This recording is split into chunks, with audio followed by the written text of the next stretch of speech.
Yo, yo. Y'all hear me? Yeah. What up? Word.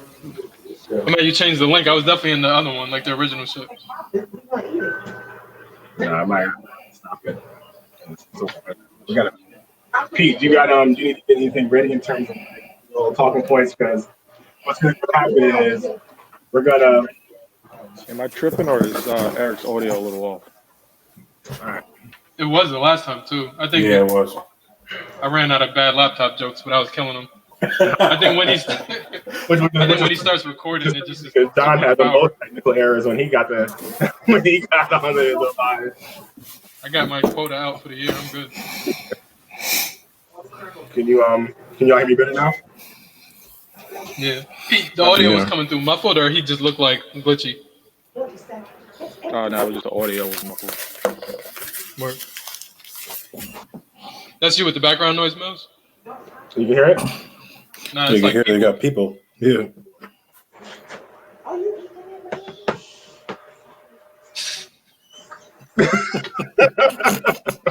I don't know why Eric goes live instantly. It's not like you're ready. I mean, always editing it out, it's content. ready to go. Yeah, what are we doing here? Might as well get comfortable, right? Okay, side note before we start. By the way, you seen that, Pete? What was that?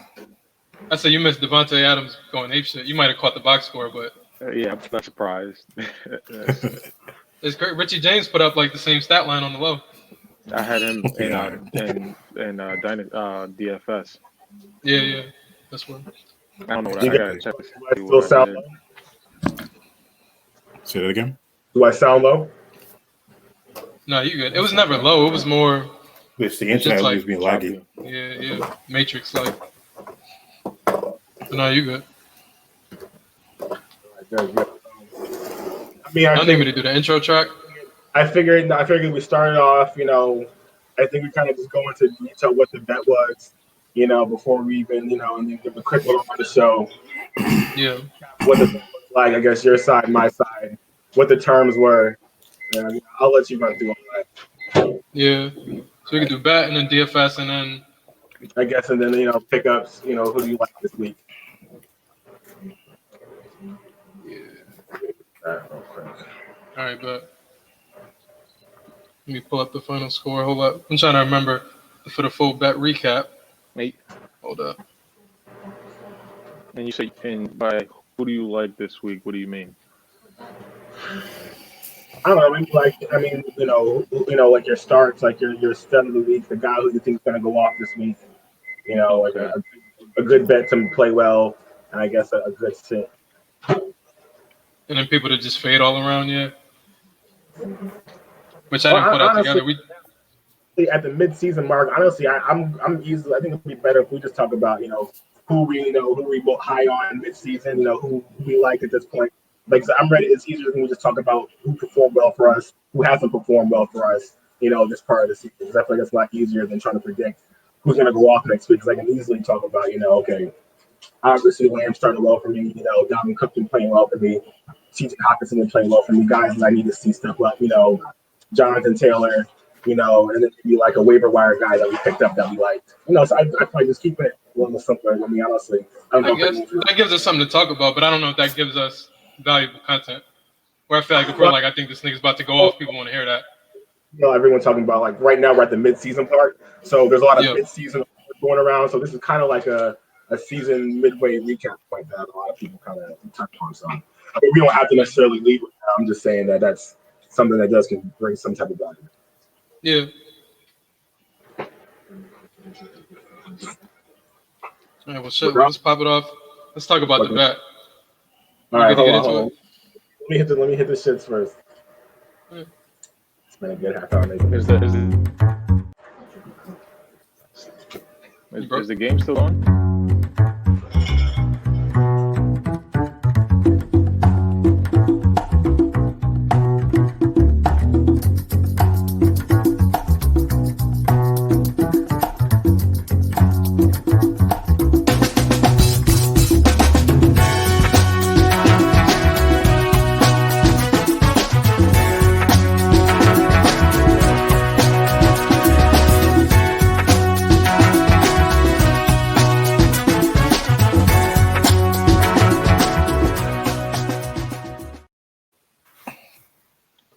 right. How you doing, everybody? Welcome to the Fantasy Football Players Club.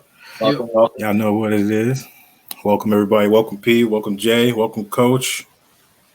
Well, we're gonna pop it off with we'll start off with the waiver wire pickups. Who y'all like this week picking up off the waiver wire? I could go first. I think I'm gonna do one. I mean, I don't have much. I'm either going first or last because I don't got much to say. I just wanted to get mine out because if y'all had them, then I'm asked out. But I don't know. It was a light week. I feel like they're just with the teams that I think have a bye this week. There's not that many heavy hitters missing time. I know there's a couple questionable injuries and things like that. So especially with the COVID news and people set to miss the game and everything, I feel like in a tight crunch, the one guy on my list was available literally everywhere. Jacoby Myers of the Patriots. Excellent. Yeah, and that's just solely a volume play. I think last 2 weeks, week 7 he saw 6 targets. Last week he saw 10 targets. He's leading them by far because their wideouts are depleted at this point. Patriots been losing games. I know Belichick don't like that.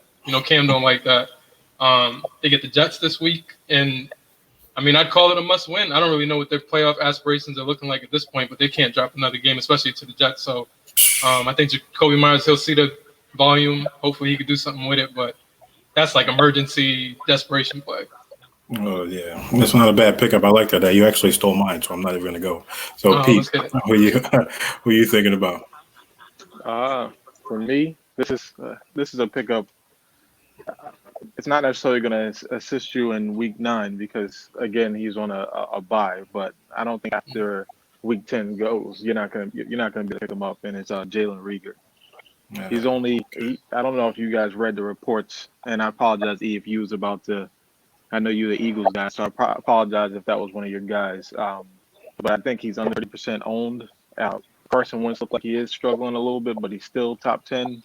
Even before, he didn't have the bye, but now he's on the bye week. But I think Jalen Reagor is going to be a monster. I think he's going to be the only consistent weapon on that team. Miles Sanders is still going to be out. You're not going to get him week 10. If you can go grab Jalen Reagor and hold him on your bench, if you're wide receiver needy, I would go ahead and go get him. The kid's a monster, and Philadelphia is looking weapons. I'm still not on the Fulgham train. I know a lot of people are. I'm still not on it. I'm still waiting for my guy Quez Watkins, but that's another story. That's a whole other story. I'm with you on that. What about you, Coach? Who'd you go to the waiver wire to pick up this week? Michael Pittman Jr. Obviously, I know I've been talking about him for like a couple of games now, but I think T.Y. Hilton just went down. They're really needy at receiver. I'm sure he's still, coming off an injury, off a bye week. I think he's primed for a late season run, kind of like how, a lot of hype around Denzel Mims, being, that young, talented guy where, in a really receiver needy situation. I think he's a good pickup. And if you're desperate for running back, Troy Pope is like, a name that's buzzing right now. He got a lot of touches last game. Obviously, it's a messy backfield with Eckler, Justin Jackson, and Joshua Kelly. But, if you're really desperate, and I'm sure you are, because, this is that time of season right now. Desperation mode. Absolutely. That's you might want to, take a flyer on. Last but not least, shouldn't be on the waiver wire. And if owner is sleeping on him, go get Laviska Shenault. I know he started strong.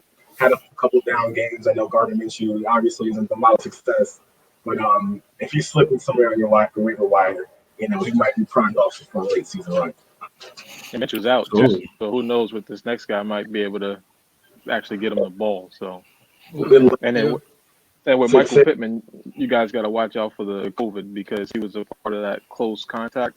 If you're picking him up this week, at least he was a part of those the close contact where they're monitoring to see if he can even go to practice for the remainder of the week. So just keep an eye out on that for a while. But I'm a big Pittman fan, like he said. The guy's big. He's a big body, and if it wasn't for the Colts being so ridiculous with their recent play calling and me not being a fan, I'd definitely be all on the Pittman train right now. But they got to get my guy JT the ball first. That's interesting. Yeah, well, he's just a close contact, so you got to check in on Saturday. I think if you contracted the virus, you have to wait 10 days before you can actually come back to the facility. But I think if you're a close contact, it's just 5 days as long as you test negative enough time. So he might still play this week. We just got to wait and see. That's what I said. Just keep an eye. Wait, real quick. I was just going to say, no disrespect. It's something about Troy Pope. His name Like, you know, he's the desperation pickup. Like, that's a 1% rostered. All my guys got hurt at the same time on the same day. I need somebody from Tremaine Pope. No offense, I mean, he might be nice, but yeah, he's definitely desperation mode. I mean, obviously, people pick it. Listen, he might need to drop to Michael Hasty for him. Sorry. Sorry, guys. Oh man. Can we talk about Michael Hasty? That time of year, it's been a lot of injuries. People are desperate, and if you get a guy that's a flash in the pan, all you need him is to produce for a couple games. If that comes back, you know what I mean. We're in streamer territory now. He might be one that might do something, might not, but from a lot of the start sit questions I get, you guys could use anything you can get right now. Can we talk about Michael Hasty? Yeah, let's get into it, man, because the whole point of this was to. Yeah. I mean, don't you sound bitter, so let me talk because I'm in good spirits. We were supposed to, Atlanta show always pays its debts, so here we are. Listen, the thing about Michael Hasty is a lot of people like him. A lot of people have been screaming his name, particularly last week. 49ers were facing the Seahawks. He's the new hot rookie. He's looked good in limited action so far. And I think the theme this year with just rookies balling out is that people are just clinging to rookies like they're the only players who matter. When you have talent like Jerick McKinnon, Circle Jerk McKinnon, as I like to call it, boy. Goodness. That sounds terrible. You got to just assess the talent, and know who's good and who's not good. So Eric was talking big about Hasty. I like Hasty. The kid has skills, but I was just feeling like McKinnon was getting slept on. He had a couple down quiet weeks, but he started the season hot. And I just knew, locked in, guaranteed 100%, he was going to outproduce Hasty. So, so I hit Eric. We talked about it. And the way it came down to it, whoever had the most PPR points at the end of this past week won the bet. Loser of this bet between me and your boy Coach has to do the one chip challenge, a.k.a. Death Sauce. Can you hold it up? Can we see it? All right, well, before we go get into show and tell, let's get into some factual statements here. You were do it. shaking in your entire week leading up to this challenge. I know reports came out, Jerick McKinnon, tired legs, sweating. In the first quarter, we scored that touchdown, sweating. Jerick scored that last touchdown with a few minutes left. You damn near premature ejaculated on yourself, and it was over. You got that, and a bet's a bet, and here we are. This is Yo, that is massive. Is that one chip? It just looks It's a big ass chip. Oh no! I don't know what they expect me to do with this. But let's get Vacuum seal. Let's read the warning label on this piece of shit. Do not eat if you are sensitive to spicy foods, allergic to peppers, nightshades, or capsaicin. I don't know what nightshade is. Or people consume that, but it doesn't sound like you should. It should come with a waiver that you have to sign before you eat it. Pregnant or have any medical conditions. So if you're with child, this is not something you should be doing. After touching the chip, wash your hands with soap. Do not touch your eyes or any other sensitive areas. Woo, all right. I'm just curious, how much does one chip run you? How much is it? $20. Ooh. Courtesy of me, yeah. Why was it so? When I seen how much it cost, I was like, I gotta buy it for him because to have to eat that and be down $20, like nobody wants that. Oh, shit is ass. All right, let's get into it, man. I gotta see what this looks like. Let me see the chip. Let me see what it looks like. It's probably gonna smell so terrible. Man, I did upload the gifs of Shaq doing it. He's like, oh. I bet you won't make a face. Shaq is a monster, though. Word. I'm gonna keep it G with you guys. I've been thinking about my approach to this for a good 3.5 days. We know Eric looked at like 5 eating reviews on. I guarantee it. No, they can't. I know I'm not new to this. You gotta one bite this shit. Just put the whole thing in, but don't hit the corners of your mouth. That might end your life. Yeah, that would kill you. Why does this have so much? So here's the waiver.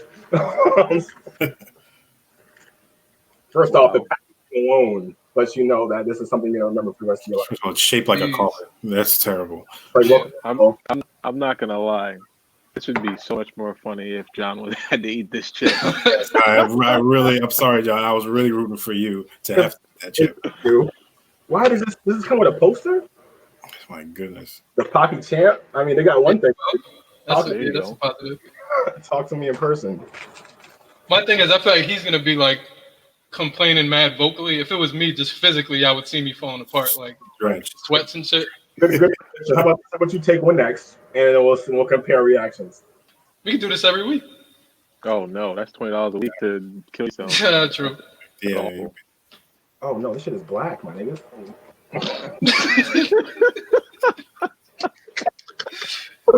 Yeah, I'm getting a Dorito color. My nigga. Oh. That's the death chip. This. Does it smell decent? Does it smell good? If I smell it, I might die. Anyway, my senses. Look at this. That's no good. Before he eats it, we need to figure out the segment we need him to talk about immediately after. I have several questions. I'm gonna need this. I'm gonna need you to rank all tight ends starting backwards this week. I gotta rank all tight ends in alphabetical order. Oh my god! All right, so peep game, right? That's big. You can't even one bite that. Do it. I'm breaking this up and then putting it into like a section because what I That don't. sounds terrible. I said just one off it. I'm gonna eat it all at once, but I don't want my whole. Yeah, you can't. Yeah. Powder, gunpowder. He's like, I don't want to be able to not fill my whole mouth. Yeah, that's smart. You can stack the pieces on one half. I hope you don't have like a paper cut. It's gonna kill your finger. With that to take my mind off the pain in my mouth. Yeah. It's probably not even that bad though. Not ready? It's probably great. You ready? Before I do this one last time, I know that everyone else had done a challenge in the fantasy football community. I know my man Troy King had to break out the mustache. That was mighty bold. Dingus drank I want to say it was a Whopper milkshake or a Big Mac smoothie. Like he blended one up and drank it. Oh god. Ooh. Oh my god. Alarmingly gangster. Let's do it. R.I.P. Did he put the whole thing, or was like half and half? Yeah, he broke it. It looked small. I think he dropped half of this shit. I don't trust it. Why you cheating? It looked much smaller right before you bit it. Oh, there you go. You all right? It seems like you're doing all right. Yeah.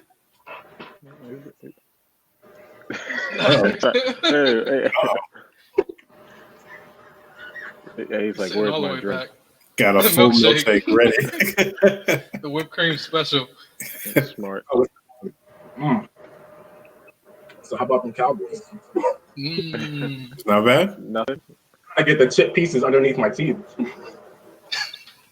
I'll take it like a champ. I had a feeling. Yeah, he likes spicy food. Now we'll see how long he makes it through the show. Like That's It's true. early. You got a whole gallon of milk next time, you'll be all right. Sweating already.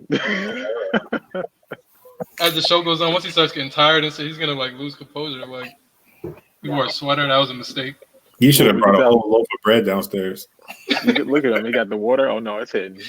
Oh, well, nah, you need the milk. The water is not good. It's just gonna swirl around your mouth. That's a terrible He's idea. doing Mixing both. fluids, light and dark, he's fucking up. You need to get the milk, dog. He needs some milk. Don't make me laugh, John. Y'all ready to get into DFS though? Absolutely. Let's do it. Let's do it. We have a thing. Go ahead, John. You call it off. Yeah, I could go first. I'll let him go second. I think we probably took some different approaches. I know the focus for a couple of y'all, at least, you try to just highlight players who are good values, who aren't too expensive. On DraftKings specifically, that will still get you some points. It's kind of the cornerstone of a team. You know, you got to get lucky here and there. You got to drop some low-price guys and hope that they produce. So I got a couple kind of different angles that I came at this with. I think starting with a game stack. And I'll post these out to Twitters and everything. Is he all right? I'm trying not to look at him because I know it's going to turn me off. I can't help it. But right, I'm just looking at all the matchups, trying to see what game I want to stack, where I can see some shootout potential. And there's some obvious ones, you know, Seahawks, Bills. I think you're going to see a lot of those players being played. But one that stuck out to me, I really like that Chargers Raiders matchup. I I like a lot of players in that, more so on the Chargers side of things. But Justin Herbert, he's been balling. He's been slinging it. He has the weapons around him. The Raiders defense has been giving it up. And then on the flip side, I think the Chargers are definitely a beatable defense. I think Derek Carr coming off of just a trash week in a bad weather game last week, I think people are going to try to fade him in DFS. But if you look at his game log, he's been producing steady. You saw he kind of tore up the Chiefs. You said not good or very good? No, very good, very good. Oh, where he's been balling out. So he has some of his weapons healthy. I know Ruggs was a little banged up early, but on top of that, they're playing in Las Vegas in a dome, new stadium, so you don't have to worry about weather or nothing like that. And there's some good values. Mike Williams, I think, is in play. Justin Jackson, if you're looking to go cheap on running back, he's definitely in play. My favorite guy, Troy Maine-Pope, that I just took from E. He's nice. But nah, Josh Jacobs even, he's a little pricier, but, you know, I don't want to say he's due for a good game because you really never know week to week, but he hasn't really had that, you know, high-scoring, top 2, top 3 running back game, and you know he has the talent in him. You know, he's the workhorse for sure in that offense. So in a high-scoring game, I think the touchdown opportunities will be there. So Darren Waller, of course, weekly, you know, he's somebody who's set up to produce and play well. So that's definitely a game I like. I'm trying to get some pieces in my lineup. Any thoughts on that? Okay, and Pete, you're the DFS expert here in this group. So what you got for us this week? You're on mute. Yep, big time. You're absolutely right. No, just picking. I heard John was trying to look for some feedback on his as well, and I definitely like the game. There's a lot of scoring potential, and the Raiders don't play D, so I feel like anybody you have going against them, you can definitely end up getting along. I think Darren Waller is finally going to have one of those ceiling games. He's been, he always gets the receptions. He's always up there in regards to targets, but I feel like sometimes it lacks the touchdowns, or it just kind of takes him a while to get going. I feel like you look through the first quarter, Darren Waller usually has like one reception or something like that. Then after they're done giving Brandon Jacobs the ball 10 times in one quarter, they finally start passing a little bit. So I definitely like the Darren Waller play. For me, though, a guy that I actually picked number 1 overall, and not number 1, number 3 overall in 2017 is a cheap, relatively cheap DFS play this week, and that's David Johnson, 5,600. He's still putting up borderline RB1 numbers, RB2 numbers to be specific, but it's close. And then also John's guy, Chase Edmonds. I think he is going to eat. I think he's going to eat Sunday. Eric is over here. He's trying to. He's definitely on mute. He's on. He's strong mute. I'm chilling. Listen, man, I'm good over here, man. I just saw you trying to get some air through the collar. He's trying everything, dog. How many curse words have you said on mute? You know he was just stinking it up. I will say to you, John, I definitely love the Justin Herbert play. He's been very consistent through the air, especially. Everybody sees it, but at the same time, the kid can run. He's definitely got some wheels, and he's been steady throughout this season. I mean, he's been producing more than Joe Burrow. Even everybody's seen it. Joe Burrow has not done bad at all, but Justin Herbert is looking like he might be the one. Yeah. And Darren Waller, most definitely, I agree with that. But I love the Keenan Allen play. Keenan Allen is more expensive, but the man is getting, I feel like, double-digit targets every week. I feel like he's worth the price of admission. He's one of the more expensive plays that I feel like are not really likely to give you a dud. I mean, Mike Williams is a go up and get a guy, but I feel like on every drive he's dying. Keenan Allen is getting at least 2 or 3 targets. What about you, Coach? How it's you crazy. Derek Carr is 5,700 too on DraftKings, so you might be locked in. Yeah, I might have to go that route. Yeah, go get him, man. You know who's 500 cheaper than him? That's also a cheap flyer if you want. I knew, but I forgot. Say it. Drew Lock. Yes, my man. He's on my list. Absolutely. I'm telling you, he playing Atlanta. Yeah. Mm-hmm. Yeah. He so good last week. Looked like he's starting to try to get it together, but we'll see. I really wish Sutton was on that team. Give him another option to be able to throw it up to sometimes. Yeah, definitely. He's had some injuries, and the offensive line has had some injuries, and he's taking him a minute to get it going. But I mean, he was supposed to be definitely a decent quarterback coming into the season with all the weapons around him. He lost Sutton, which hurts, but we'll still see. The jury's still out on him. And man, Coach, what you got? Well, thank you for saving me for last. Are gonna really pass me that torch a little earlier. I would have been struggling a little bit now. To be honest with you, You're already not doing great. He's acting like he can't even get through. I feel like I got. I'm glad. Wait. He said, I'm glad I didn't have to go before. Sounds crazy. But for DraftKings, I like to do under 4,500. Good value plays. Obviously, with Calvin really out, keep the guys Gage and Hayhurst. Wayne Gallman. I'm not. I'm really big on the Redskins. Defensive line, defensive front. The good run defense, but I think Gallman's going to have some volume there, and even Evan Ingram.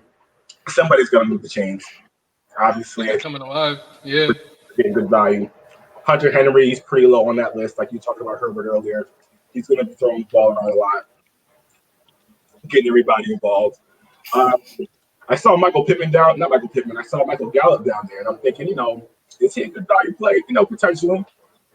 But then again, I don't know anyone who's throwing the ball on the Cowboys team, so that's a big fade for me. I mentioned Michael Pittman earlier. Darnell Mooney, he's a nice flyer. He's pretty low on the list. I want to say close to 4,000. Great value play. And even John Smith. I know I've been on record calling him T1 since the offseason. In one of the top tight ends. He's kind of been in a slump these last couple of weeks, but I think he breaks out of it. I'm still riding with Johnny. I'm still buying Johnny wherever I can. And again, I mentioned this earlier, but Laviska Shenault, he's rated I think about 4,200. It's pretty low. I still think he's the best player on that team, him and Dave Robinson. I love DJ Chark, but I think this guy Visca is the real deal. I think this is a good to have a coming out party as well. It's crazy how well he's been performing without, really having that breakout game that a lot of these other guys had. So, that's my under 2,500.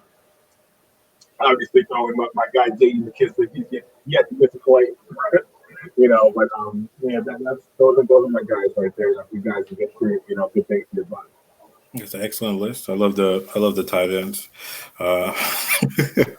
I'm a little nervous personally about Hunter Henry, but I think he is definitely a good value coming into this week. My value play. I do like Trey Burton. He's going against Baltimore, but he's only $3,500, and you got Phillip Rivers throwing him the ball, and I think T.Y. Hilton he didn't practice today as of it's Thursday. He didn't practice today, and he's out with a groin, so he's got to throw him. Got to throw the ball somewhere, and he loves his tight ends. So him and Nyheim Hines actually also.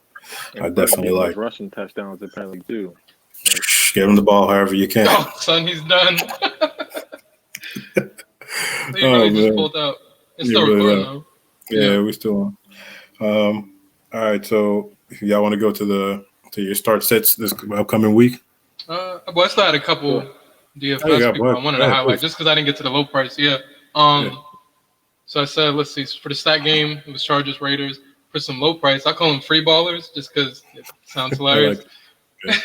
So a little cheaper. This is cheaper than 4,500. These are like the dirt cheap, the cheapest of the cheapest that will really let you get creative with the lineup. Hey. Yeah, I had to, see some people out real quick. I'm good. No, you did that on purpose, or?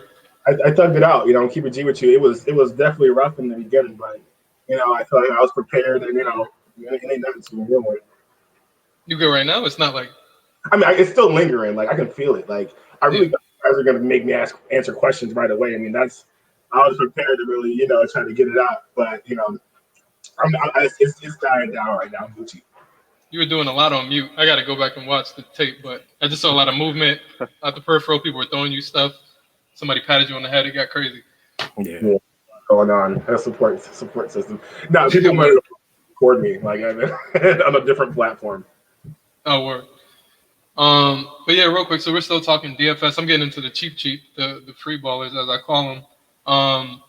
Let's see. Where do I go first? I'll start with the defense because same thing. I mean, pretty much week to week, I usually cheap out on defense because there's just so much variability. Like you can get a cheap defense and they make a couple plays and save you a lot of money and still at the end of the day, it's not like there are many ceiling plays with the defense. So, like last week, I called, I'm going with the Dolphins. I didn't think they were going to do all that, but That was great. they got me some money, yeah, for real. So, this week, I like the Cardinals at 2,900.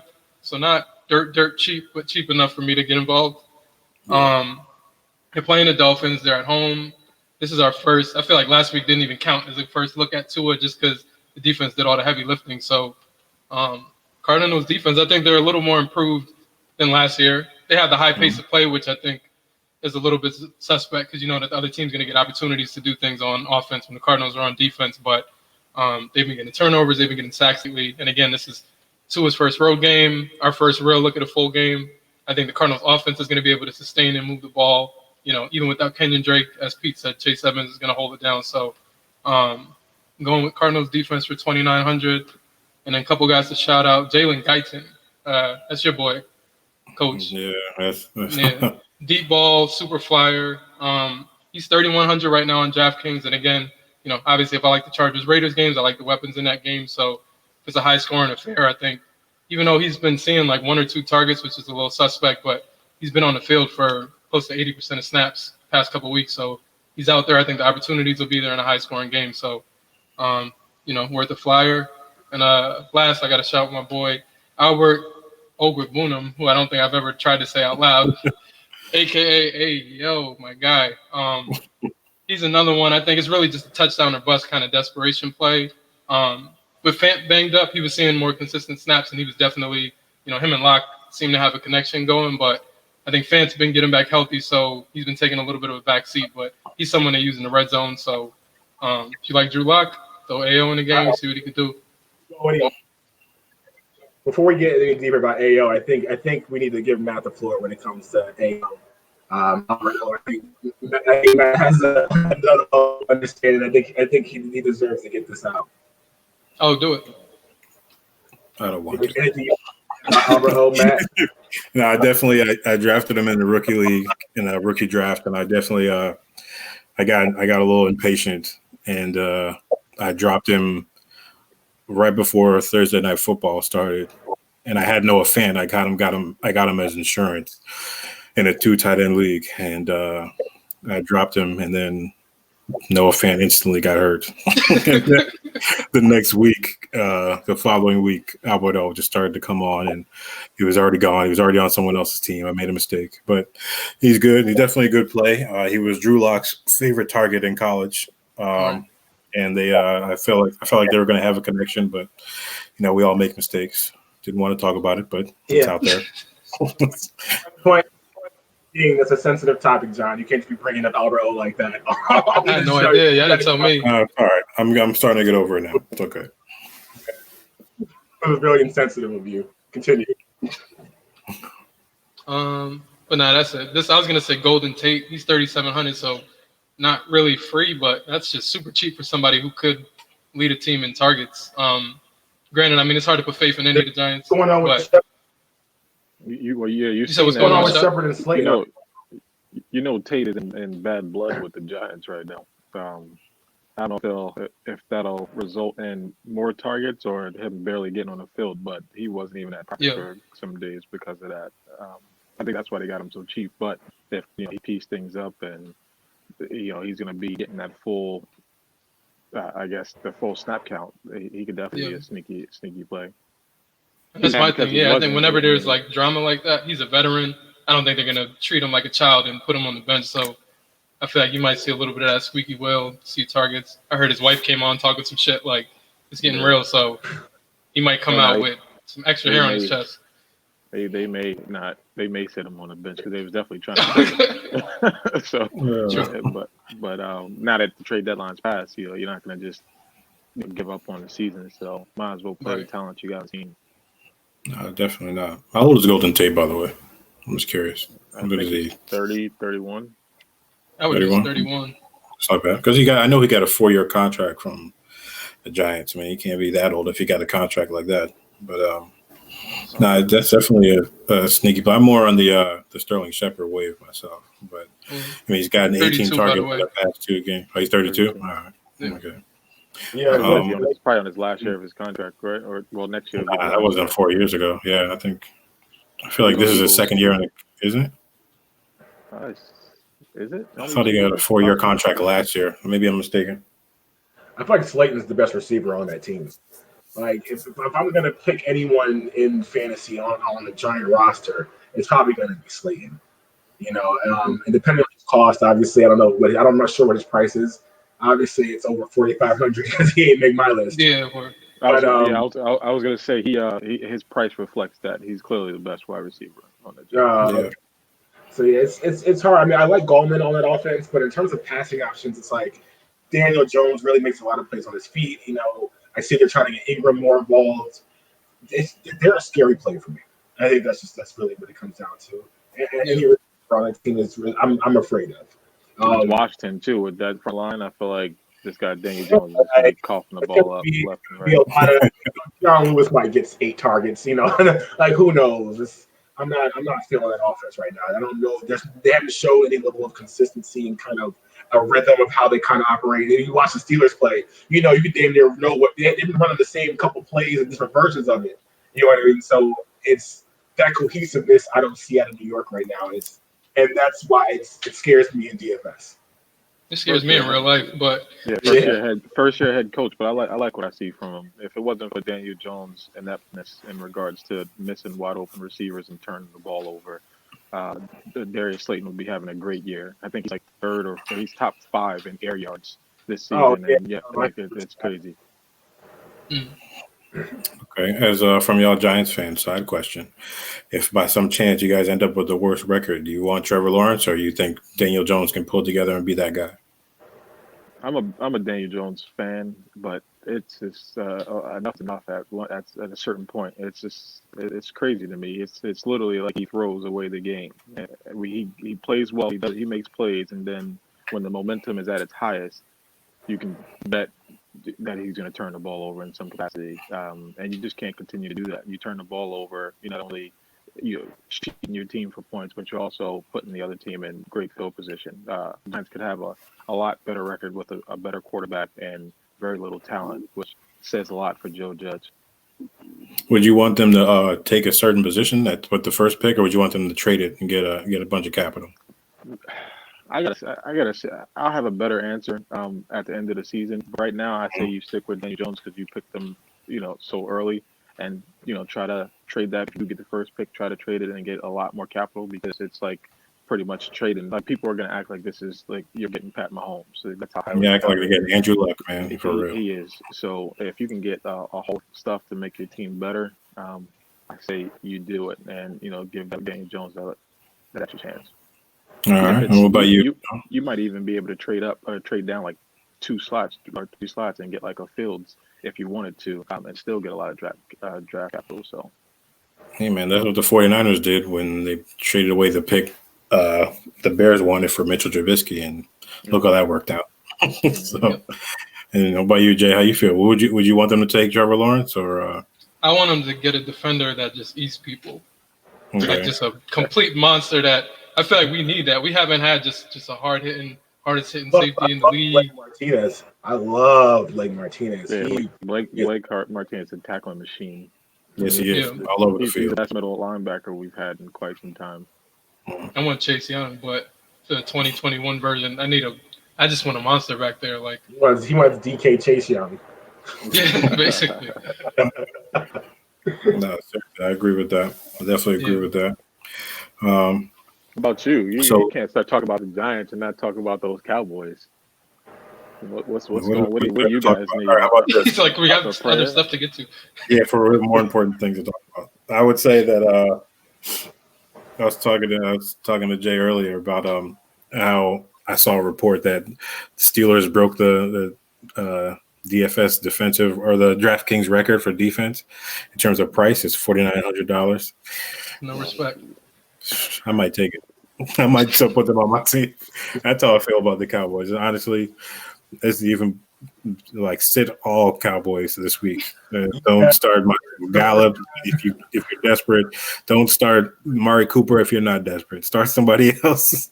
I don't know who's going to be throwing in the football. I've seen Cooper rush before. He's looked decent in preseason when he's playing against third string players. When he's playing against tearing them up. gonna get ugly. It's gonna be bad. Yeah. I might Zeke this week. I don't know. As someone who hasn't sat CeeDee Lamb since the season started, I took him out of my lineup for the first time this week. It's just I can't do it. I've got a lot of younger players. Like I'm starting Bisco over him.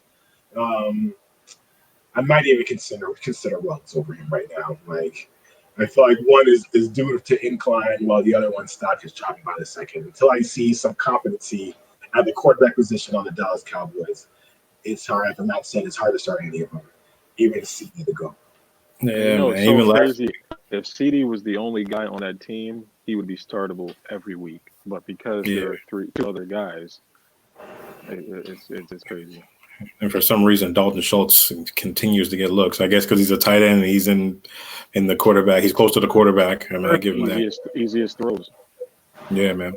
And that's interesting from you, Coach. You definitely last week, Pete and I said we were sitting CeeDee Lamb, and you said start your studs. But hey, man, it's. I mean, he didn't have a great game, but he doesn't. He's not. You can't trust him. He's playing the Steelers. I don't trust any of them. Imagine having Zeke in multiple leagues and just feeling like trash about it because you can't put him on the bench. I mean, you really unless you trade it and you just randomly have just some top premier running back talent. Yeah. It just seems irresponsible to bench him, but it also feels stupid. I'm never benching Zeke. I would never bench Zeke. I would never bench my running back. Speaking of benching running backs, another player I took out of my lineup is Jonathan Taylor. Same. Yeah. I don't know if I'm starting him against the Ravens, and I am sick about it. How do you guys feel about how do you feel about Jordan Wilkins getting 20 carries? Does that make you not great? I think it's dumb. Jonathan Taylor hasn't gotten 20 carries this year. Oh, that's crazy. That's interesting. I didn't know that. And then Wilkins gets a 20 carry game. I mean, listen, if he tweaked his ankle that game and he was like, "All right, Jordan, you got to carry the load." So they said he tweaked it. He tweaked it the following day. He didn't even. Yeah, they said aggressively walking back to the locker room like I've been trash, and then he tripped on something. Was he having a temper tantrum and it kicked something and sprained his ankle? Somebody hurt my heart by saying that he's looking like the 2020 David Montgomery. I almost fell out my chair. Somebody compared him to Trent Richardson, and I almost broke my iPhone. Ooh, that one hurts. Ooh, that hurts. I'm on Twitter, and someone said, "Is he Trent Richardson?" I almost rolled my phone into the galaxy. I've seen the videos that make you agree with that statement, with them just blatantly missing wide open holes. I saw dumb. Yeah, I saw the video. It was bad. It's one play, it's one snap. Like I don't want to overreact to it, but it did look pretty stupid. Yeah, that's the worst when you got a stud running back and you see him running into the back of his offensive lineman when there's a gap right there. It hurts. As if he's in a tunnel, as if he's in a small shoulder-to-shoulder tunnel and he can't go anywhere. That's literally what David Montgomery does all the time. And David Montgomery is one of the league leaders in forced missed tackles. You know what I mean? That's because he gets tackled behind the line so damn much because they can't block. There has to be some trick, like 3 people try to tackle him at once and only one gets him, so he gets 2 missed ones or some shit. Like there has to be a glitch. Because I've never seen him put the moves on anything. It has to be a metric that's like he's exploiting. He's not. The technicality. Yeah. He's like, if I use my left shoulder, get an extra point from missed tackles. I need something. Yeah, he might be the worst Duke person I've ever seen. His agility is terrible. I don't understand it. It looks like he tries to move his legs, but he just moves his shoulders and just goes nowhere and gets tackled every time. It's really bad. What did you say this week? He looks like he's running through peanut butter when he's running. Oh my God, Jesus Christ, it's so bad. It's not. Regardless, good. I'm starting him over Jonathan Taylor. I just had to pull up the league. Me too. I have 3 running backs starting, and none of them is Jonathan Taylor. Yeah. It just hurts because Jonathan Taylor's never, like you said, I didn't know he never got 20 carries, and they still have Naheem Hines to catch the football, and he's lacking with his touches. He should be getting more. He's supposed to be an all-time talent. They're saying he's got generational talent, but a rookie, and he's also not performing poorly. Obviously, it's been a little rocky. He hasn't, hit the ground running per se. No pun intended. But he is producing. He's the most productive running back on that team. Look at just total scrimmage yards, I believe. He's dominating in rushing yards. Obviously, the Colts have a great line and a nice committee back there, so they cycled some guys in and out. I still think he's hands down the most talented player there. I'm not hitting the panic button just yet on him. Obviously, during the season, especially the way the rookies have been forming, we're like, okay, you're one of the premier rookies. Show me something. And, honestly, I kind of bought into the hype a little bit on Jonathan Taylor because I always thought J.K. Dobbins was, clearly the better player. But, when you add in, the Colts running, the Colts offensive line, and the fact that he'd be featured there where J.K. would have to share and all those things, that kind of affected their ADP. But, I still think he comes out being a top dog there. Marlon Mack waiting in the wings would scare me more if Jonathan Taylor doesn't finish out strong. But as of right now, it's hard to start him. It's also hard to bench him when a lot of teams are RB needy right now. And, and you kind of got to play your hand at that one. Yeah, I'm just. I think my biggest concern with him is that I hear a lot of running backs and they say they talk about running backs and they'll say I wish so and so had the Colts offensive line, and he does have that offensive line, and he hasn't really been doing that much with it. That's probably my main concern when it comes to him. But I think he'll be all right long term. I think he'll be a good one. To give him 15 to 20 carries a game, and then every week, whether or not he can do something behind that offensive line. That's why sometimes when you just take him out the game and you put somebody else in, like sometimes like the running game is a rhythm. At least that's what they tell you. Like some running backs like to get in rhythm to get it going, and if you can't get that, I think Woody had 10 carries last game. Crazy. It's not good. It's not good. I got it right here. It wasn't good. Like that. Yeah, 11 for 22. 11 for 22. Oh, that's bad. It's not good. But that was looking at the rest of his game log, it's not that bad. Like, what was the most carries he's gotten? He got 26 one week. I didn't want to say that y'all lied, but it was a minute ago. Yeah, week 2 against the Vikings. I was gonna say I think that was the very next week after Mac went down or something like that, and he got a lot. And I think that was his highest game, right? Like his highest point total. It was like 26 for sure, easily or something like that. Yeah, 26 carries. He had 101 yards, a touchdown. So give him the ball. You give him the ball, and I feel like he'll make things happen. Wilkins needs to sit under the bench and not touch the ball. Never again. That'd be nice. Another rookie running back that was doing well, that was high on this was DeAndre Swift. DeAndre Swift actually had a coming out party. He looked pretty good 2 weeks ago. Last week, his game wasn't great, but his touchdown saved his day. He had 9 rushes for 27 yards. We had that touchdown that helped him out. But then this past week, he had 6 carries for 1 yard, and I don't understand why they're not giving him the football. He had his going home party. Yeah, I guess. Man. He had a carry on Johnson resurrection ceremony.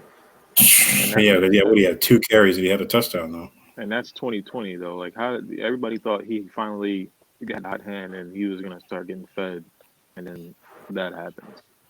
Yeah, wow, man. It's been a It wild hurts. season. I know people were high on the Cam Akers, including myself, and he is non-existent in my world. Nice highlight play last game that's kind of flashed some of the talent, flashed some of the ability that kind of had people heralding him pretty early on.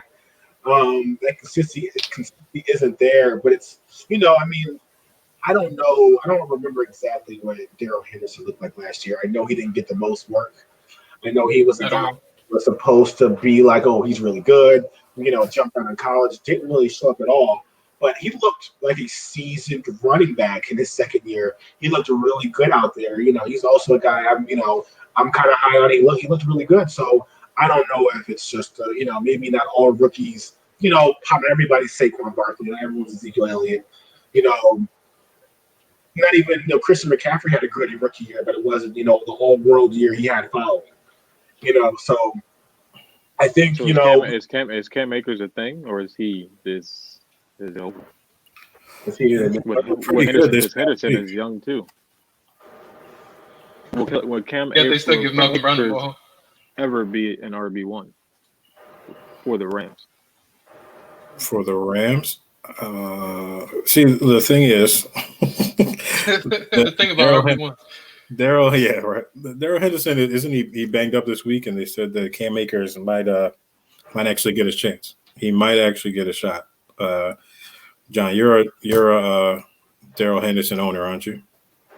Yeah, and I like him. I definitely like the talent. My hunch is, and it's definitely a different situation, but I feel like this coaching staff had Todd Gurley break on them, and now they're looking at more of a committee matchup based. There was 1 week where Daryl Henderson balled out, went crazy, and then the very next week they fed Malcolm Brown like he was starting.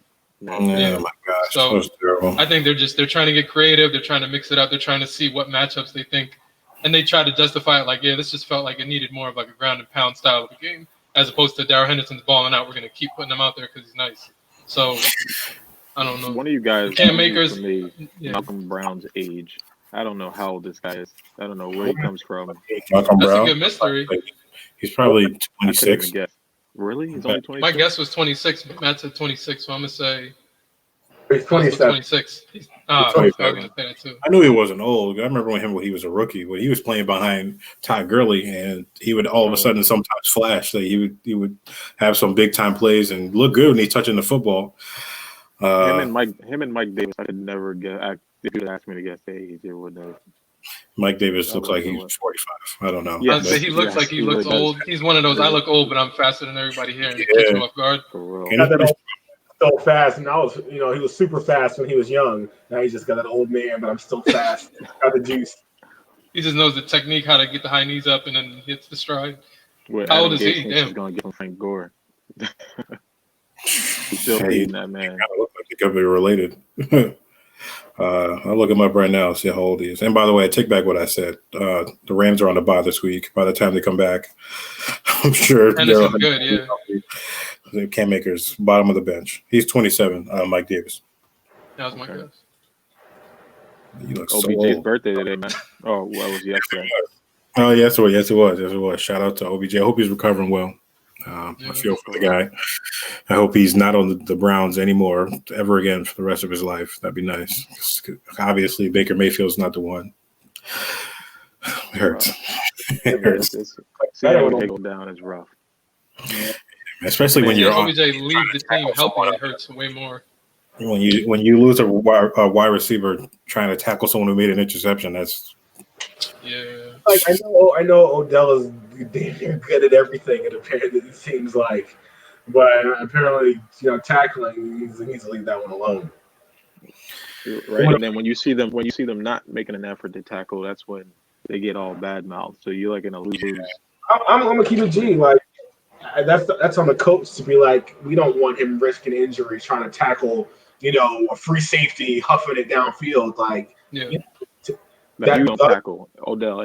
You don't tackle everybody else. You guys make sure you get him on the ground. I think Odell, you can kind of slow him down, but he went from chasing after the guy to being sideways in the air. I don't know how it happened.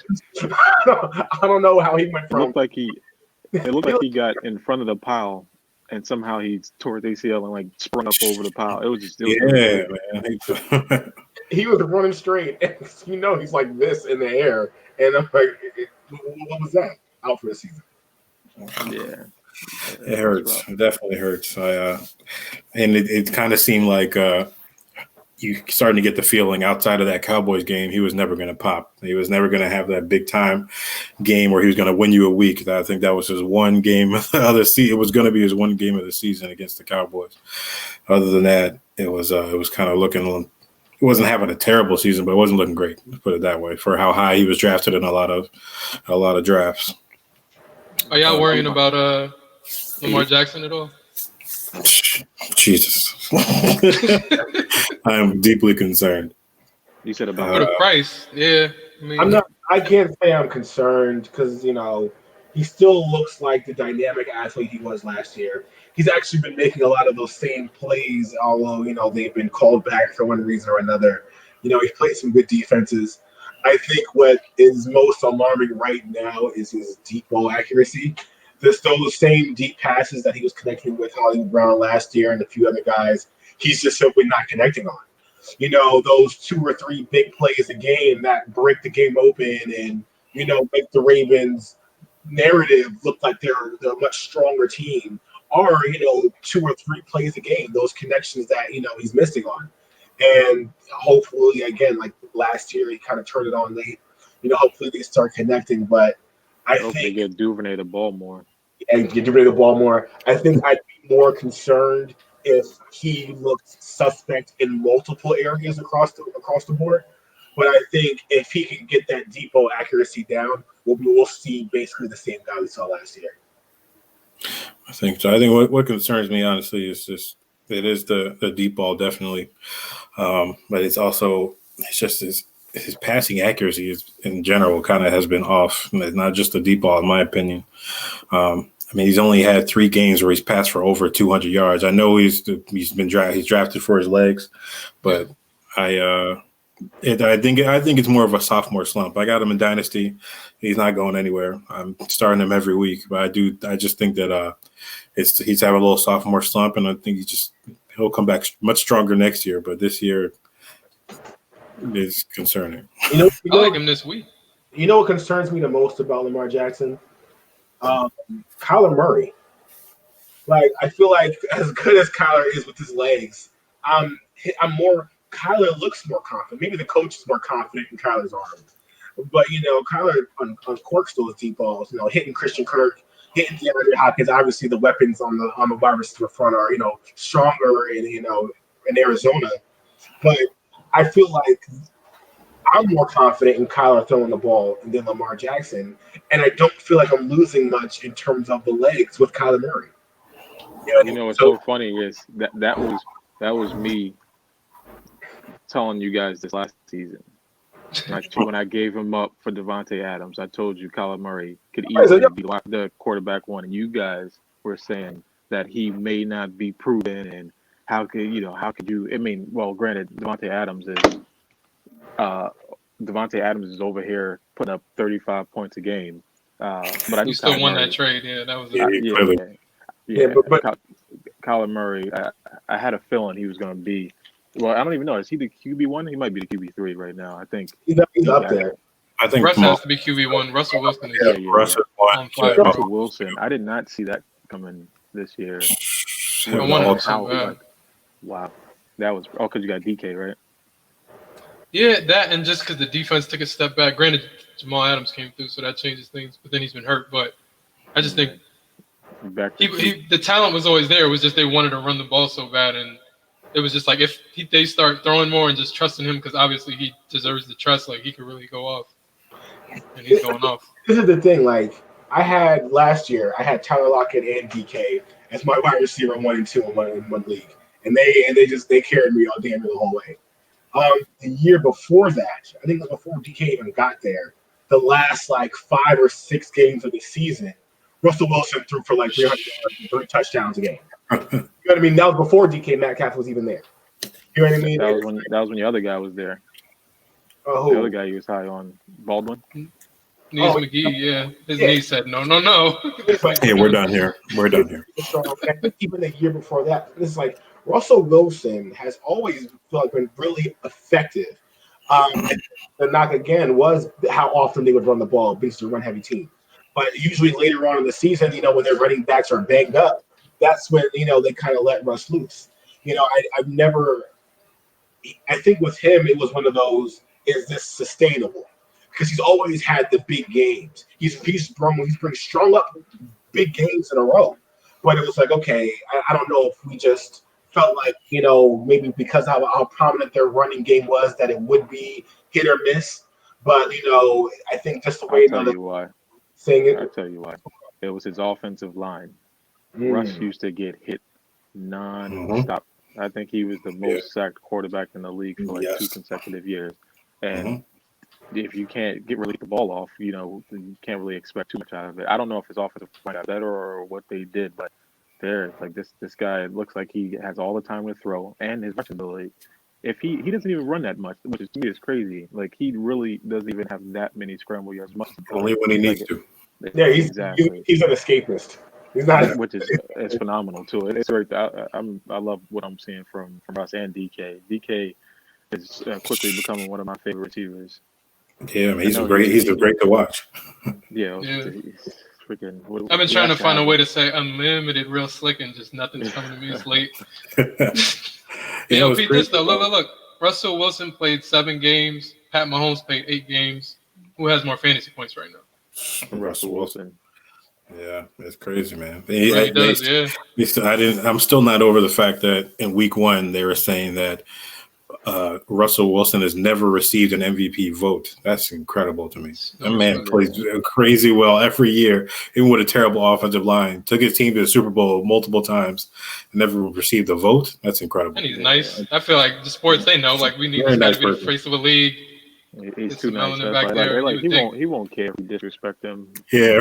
He'll never say it. How are you guys feeling about Josh Allen? Started off red hot, and he seems to be in a downward trend. How are you guys feeling about it? I got him making the one team, and it's like a toss-up.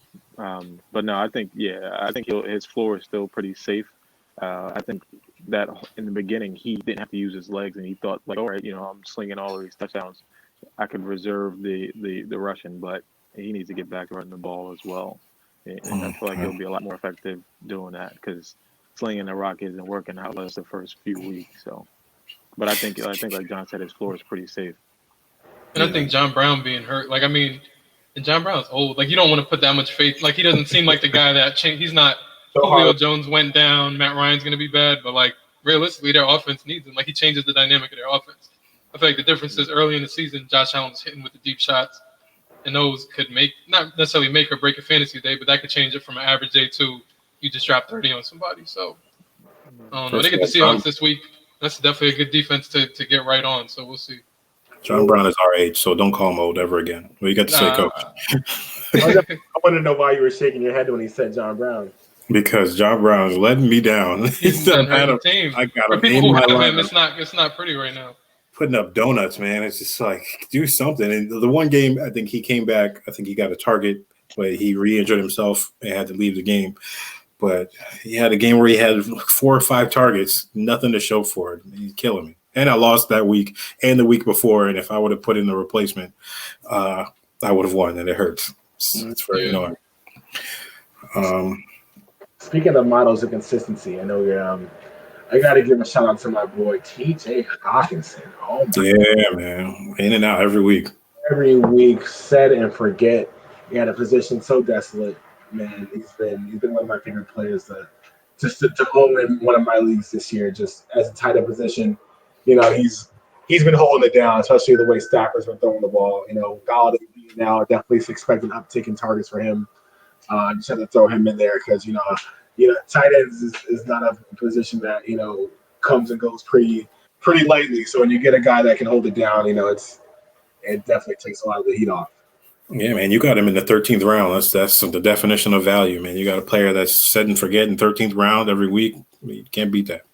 Shit, I know John let him slide. He looked at him first. He gave me the little message afterwards, like, "Hey, I let him slide to you. You're welcome." I was like, I got to show him some respect for that. I appreciate it. Not all heroes wear capes, man. Yeah, that hurts. I'm trying to see something real quick. Hold up. I'm just pulling up. I have people's like game logs and fantasy production up. I'm trying to see where he stands against some other guys that I have. Like him being a late round pick, I mean, that's a winning move. Like, obviously, you get the late round tight end that comes through. It's a good feeling. Well, I mean, this is the thing. When I did on my mock drafts, I always told myself I'm not taking a tight end until the 10th round. Like that, all my mocks, it's like that was just one of my rules. Like I put it in my draft rule book that I had for myself. No tight end round.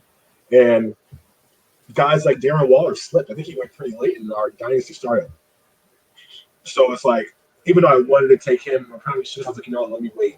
But that was probably way too late to wait because I definitely took him and then Jay Sternberger as my number 2 in that startup. And if I didn't get Hawkinson, I'd be scrambling right now. I'd probably have Logan Thomas. I'd be streaming tight ends every week. I mean, people do it. Yeah, it's not the worst strategy. But I was trying to hype my guy. I was trying to see how close my man Red Thor was doing. Oh, he sucks. Stop. I mean, he has more points than Hawk, but he played an extra game. But how many touchdowns he got from defense not even remembering he's on the field? Like plays where it's like he'll throw to he's standing there by himself, like, hey, you guys forgot about me? I didn't catch a ball in 3 weeks. No, don't you guys He needed that early season, but lately it's been steady. That's what I'm saying. Like I started Tanyan in the league today, and he got 1 catch for 5 yards. Like that's what I'm saying. Like Hurst isn't hurting nobody. Hurst for me is, I mean, Tanyan always was like, okay, he started strong, but I didn't see Tanyan as like, okay, our perennial future tight end. You know what I mean? I just don't see him as being that set and forget start every week type of guy, as Hurst was kind of marketed to be. Hurst is supposed to be a guy that you can set and forget, a guy that you get in the early top 10 rounds that can play your tight end position very well. You know what I mean? So, you know, I'm not comparing him to Tanyan. Did you see Jay Sternberger as a setting to forget every week the tight end of the future? Who, Jace? He needs to learn how to line up properly. That was your man for a minute. Yeah, I mean, I still don't think he was the type of guy that, you know, he missed a whole season damn near, then missed a whole training camp. This is like, you know, he's getting going at a position that has a learning curve. You know what I mean? He got off to a late start at a position that takes time to really be good at. So I feel like that's the same story for Hawk. I mean, Hawk is obviously a whole different animal. Yeah, but Hawk didn't have a great year his first year. Obviously, he was battling. He missed the whole season pretty much. Yeah, so it's, you know, but Hawk was also a first round. You know, was he top 10 pick? Like, you know, he's also not somebody I'm comparing to Jay Sternberger. You know, Jace went in the third round, right? I think second round. Yeah, he might. Is Hawk somebody you comparing to Hayden Hurst? I think that they're supposed to be, in terms of redraft dynasty. I think it's Hawk by a mile, but in terms of redraft value, I definitely would say they're supposed to be comparable at a position where the tight ends usually kind of level out. Like the margin from T1 to T8 might be like, you know, like 10 points. You know what I mean? So in the redraft format, I definitely expect them to be equally as beneficial to their teams. Yeah, and Hawk was a later pick for sure. So, like Hurst was the first that set off these are the late guys who should do good, but he got the hype as he's gonna do great. I don't know. With Calvin Ridley banged up though, I'll take it. I don't know how long. It seems like it's not gonna be a long-term thing, but yeah. Hurst has the enigma effect because we really haven't seen much of him, so people can assume he's good. And he's got the Austin Hooper effect because Austin Hooper had such a great year at tight end for the Falcons, where, you know, a lot of the ADP kind of calculates into, hey, if Hooper did it, Hurst is as good, if not better. Hurst should do as good, if not better, than Hooper did last year. He has a high ADP. And that's how it works. Okay. In PPR, how many points is Hayden Hurst behind Jonnu Smith? Not much. He's DK Metcalf hawking him down. Johnny was fell off a cliff hard when AJ Brown came back and started playing well. AJ came back and Johnny AJ and Corey Davis are clicking. Yeah, that's Corey Davis. It's a thing all of a sudden. Now he's a thing. He said last year was his worst year, and now he's having his best season ever. Right. That's great. I'm not even mad that I traded. I'm honestly glad he's off my team. Oh no, Hurst is up. He went up last week. I forgot to check. I looked at it before week 8 happened. He's outscoring Jonnu Smith now? Give me that. Bring me my money. Ooh, yeah, play that, Eric. Play that right now. Wait. Hey, Fred, can we first? One last thing. Tell them to bring me my money.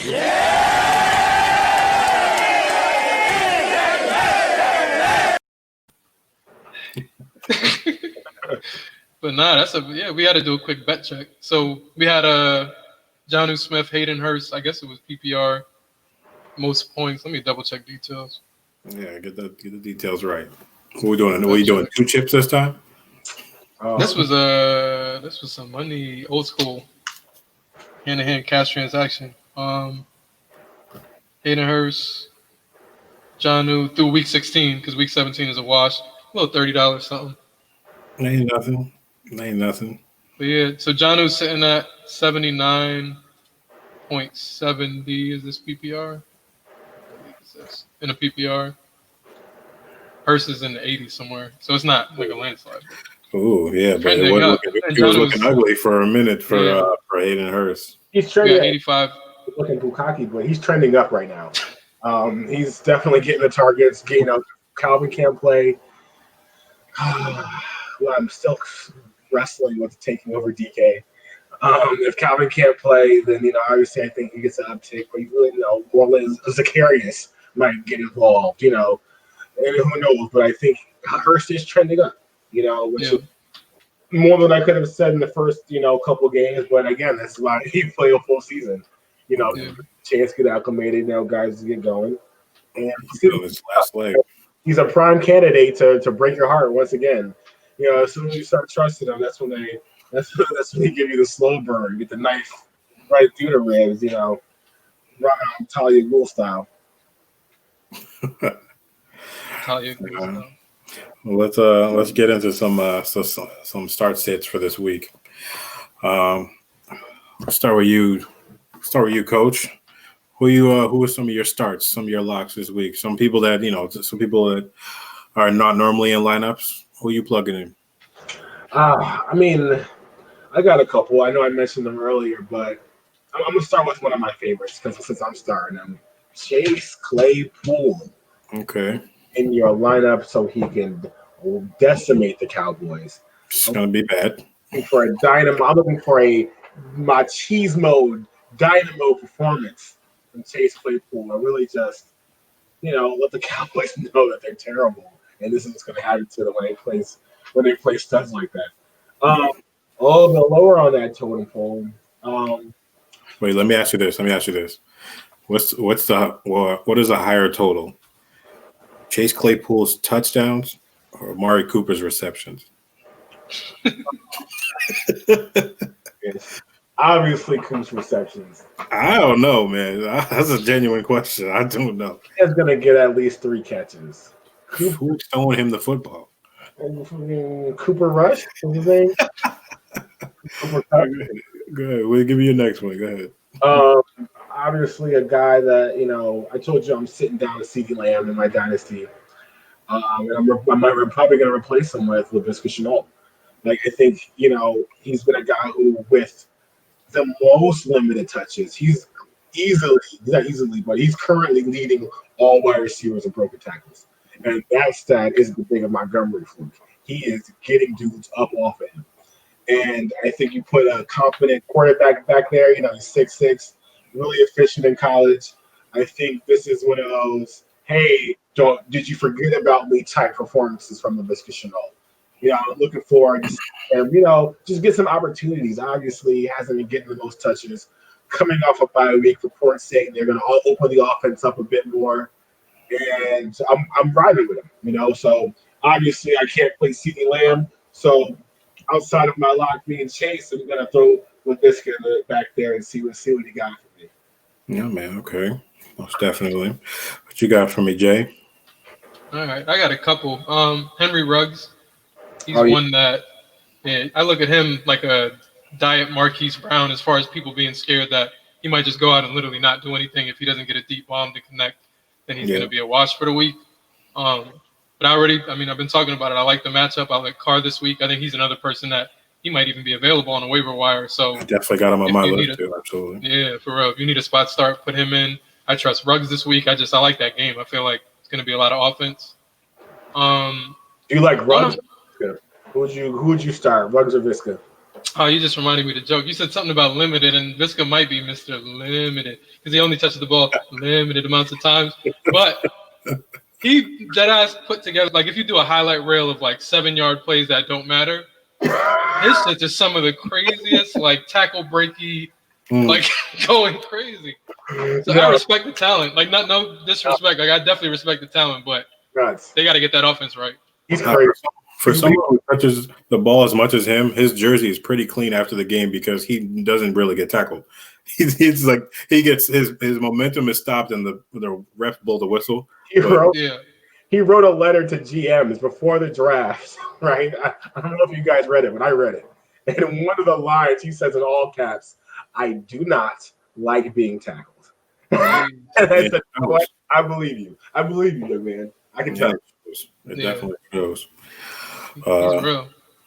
But hold on, Eric was trying to get something sorted out for one of his leagues. Yeah, Definitely. please. Yeah, he was really trying to ask for some advice. Riggs are, I mean, I would trust Ruggs just because the QB change. I mean, we've been hearing mildly good things about Luton, but from the team. Like, it hasn't been from experts. It's been the team being like, we want to open up the offense a little. We want to take shots. I mean, I don't know. He's got arm talent. First get these too, What'd you say? What's good? I missed. He said, it hasn't. The reports haven't came from experts. I'm like, experts to get these too, Yeah. I'm just talking about like people who I know nothing. I never heard his name until Maybe. they were like, "Oh, this guy's starting." So I don't know his resume. I don't know his track record. This all. If they were just like, "Oh, you don't understand. This guy's been Legatron, but the arm version since college," then it'd be a little different.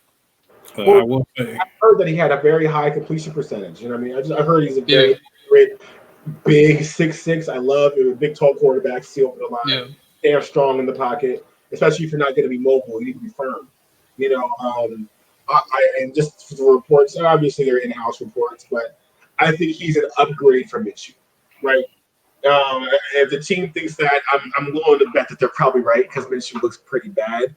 Yeah. And from what I had to see, from what I've seen, if you're a notch up from Minshew and Laviska has already been rosterable with that with those limited touches, give me that QB. Give me a 3 to 4 point boost from Visca. You're getting 12, 13 points a game. Yeah, definitely. I'm in a super deep league, and super deep super flex league, and when Minshew went down, I wanted to just take a look to see if Jake Luton was there. And he was already on somebody's team. So, I mean, I guess I'm late to the party in terms of that. Somebody already had him. They say he's got some arm talent. We shall see. My only thing is, I mean, you got Minshew in there. Your season isn't really going anywhere. If he's really that good, it shouldn't take a Minshew injury to put him in. But, I mean, Minshew was on the way of getting benched, they said anyway. But DJ was in the press conference like, y'all got to get him up out of here. Yeah, he wasn't doing great. He's got the mustache and the swag, but if you're not putting it on the field, nobody wants to see it. We got a porn star swag. Yeah, from Florida specifically. Florida in the 60s. What's it called? A start set that I don't have him anywhere, so I really haven't been in a position to have to make the call. But I know it's been a lot of talk on Twitter. People have asked me on Twitter if AB is a safe start this week. And that's tough. Like, it's hard to give the full vote of confidence. I think it really comes down to what your options are. I think if Godwin misses, I trust him a lot more. But the narrative I've been hearing is not one that tracks for me. Like, it doesn't make sense. They're like, you saw what happened with the Patriots, and you came in and you instantly saw this is a whole different organization. This is a whole different setup. Patriots' weapons where they didn't have weapons. So I think him coming into an already stacked offense that has been spreading the ball around, I just don't think they're going to lean on him. They have no reason to. So I don't know. I think he's okay to start. Like, I'm not fading him by all costs, but it would take me having some bye weeks or something to probably have to get him in there. I disagree. I mean, obviously, there is an element of fear when you're starting a player who hasn't played a game yet this season. But I think that is where it kind of stops for me. Obviously, the Patriots didn't have a lot of weapons, and his rapport is with Tom Brady. Nothing else matters except Tom Brady. You know what I mean? That constant, is, I don't care who's on the offensive line. I don't care who the running back is. I don't care who the other receivers are. Tom Brady has the familiarity with him. Are we talking about Gronk or are we talking about AB? What kind of, like, this is what I'm saying. It's not they spent years, like. Yeah, they only played one game with him. They only played one game. I mean, obviously, the guy lives with Tom Brady. I'm sure they're at the gym at the same time. I'm sure they're going to two professionals who are some of the best, literally in the top 10 percentile of their craft. Already had immediate chemistry when they first played. I don't see how this time together. I think their time together will show up on the field. I don't think. Again, if Godwin misses, of course. I think a lot of it's predicated on Godwin missing. Exactly. I think the Buccaneers spreading the ball out, I don't see them as necessarily stacked offense. I think Tom made something out of nothing with Scotty Miller. He's pretty fast, but he's not like some dynamic receiver that you can't keep off the field. Tyler Johnson, a young, talented guy, but again, he's just thrown in the mix. Mike Evans hasn't been getting targeted much. He's a big red zone target, but in between the lines, anywhere else, he hasn't really jumped out as, okay, he's the alpha of this pack. As big of a fan as Tom Brady is of Antonio Brown, recruiting him twice to play with him, my only concern is we haven't seen him play, but I'm not concerned about Tom Brady's willingness and or ability to get him the ball early and often. Okay, since you think they are familiar, if you had to add them to a list, are you starting them or are you sitting them this week? I think that depends on I think if you're talking about 12-team PPR leagues that start 3 wide receivers and 1 flex, somebody in that league can start Antonio Brown. Okay. All right. For myself, on my start this week is definitely another one of my guys. It's Damian Harris against the New York Jets. I think he's going to have a very good game. I honestly, I think that James White is still going to sit on the bench for me. I'm still a little bit worried about him, even though they're playing the Jets. But I think Damian Harris has a safer floor playing against a terrible defense. And I believe that Cam Newton is going to do everything he can to make sure he secures the football. He's having some turnovers, especially late in the game. It's not a good look. And I know he's genuinely concerned about being benched for Jason Stidham, especially with Bill Belichick there. He doesn't like turnovers. It's not his thing. Never has been his thing. And he will make a change. Another one of my starts is also Zach Moss. If you don't have him on your team, you're late to the party. He had 14 carries, 81 yards, 2 touchdowns last week, and I think it's going to continue with that trend.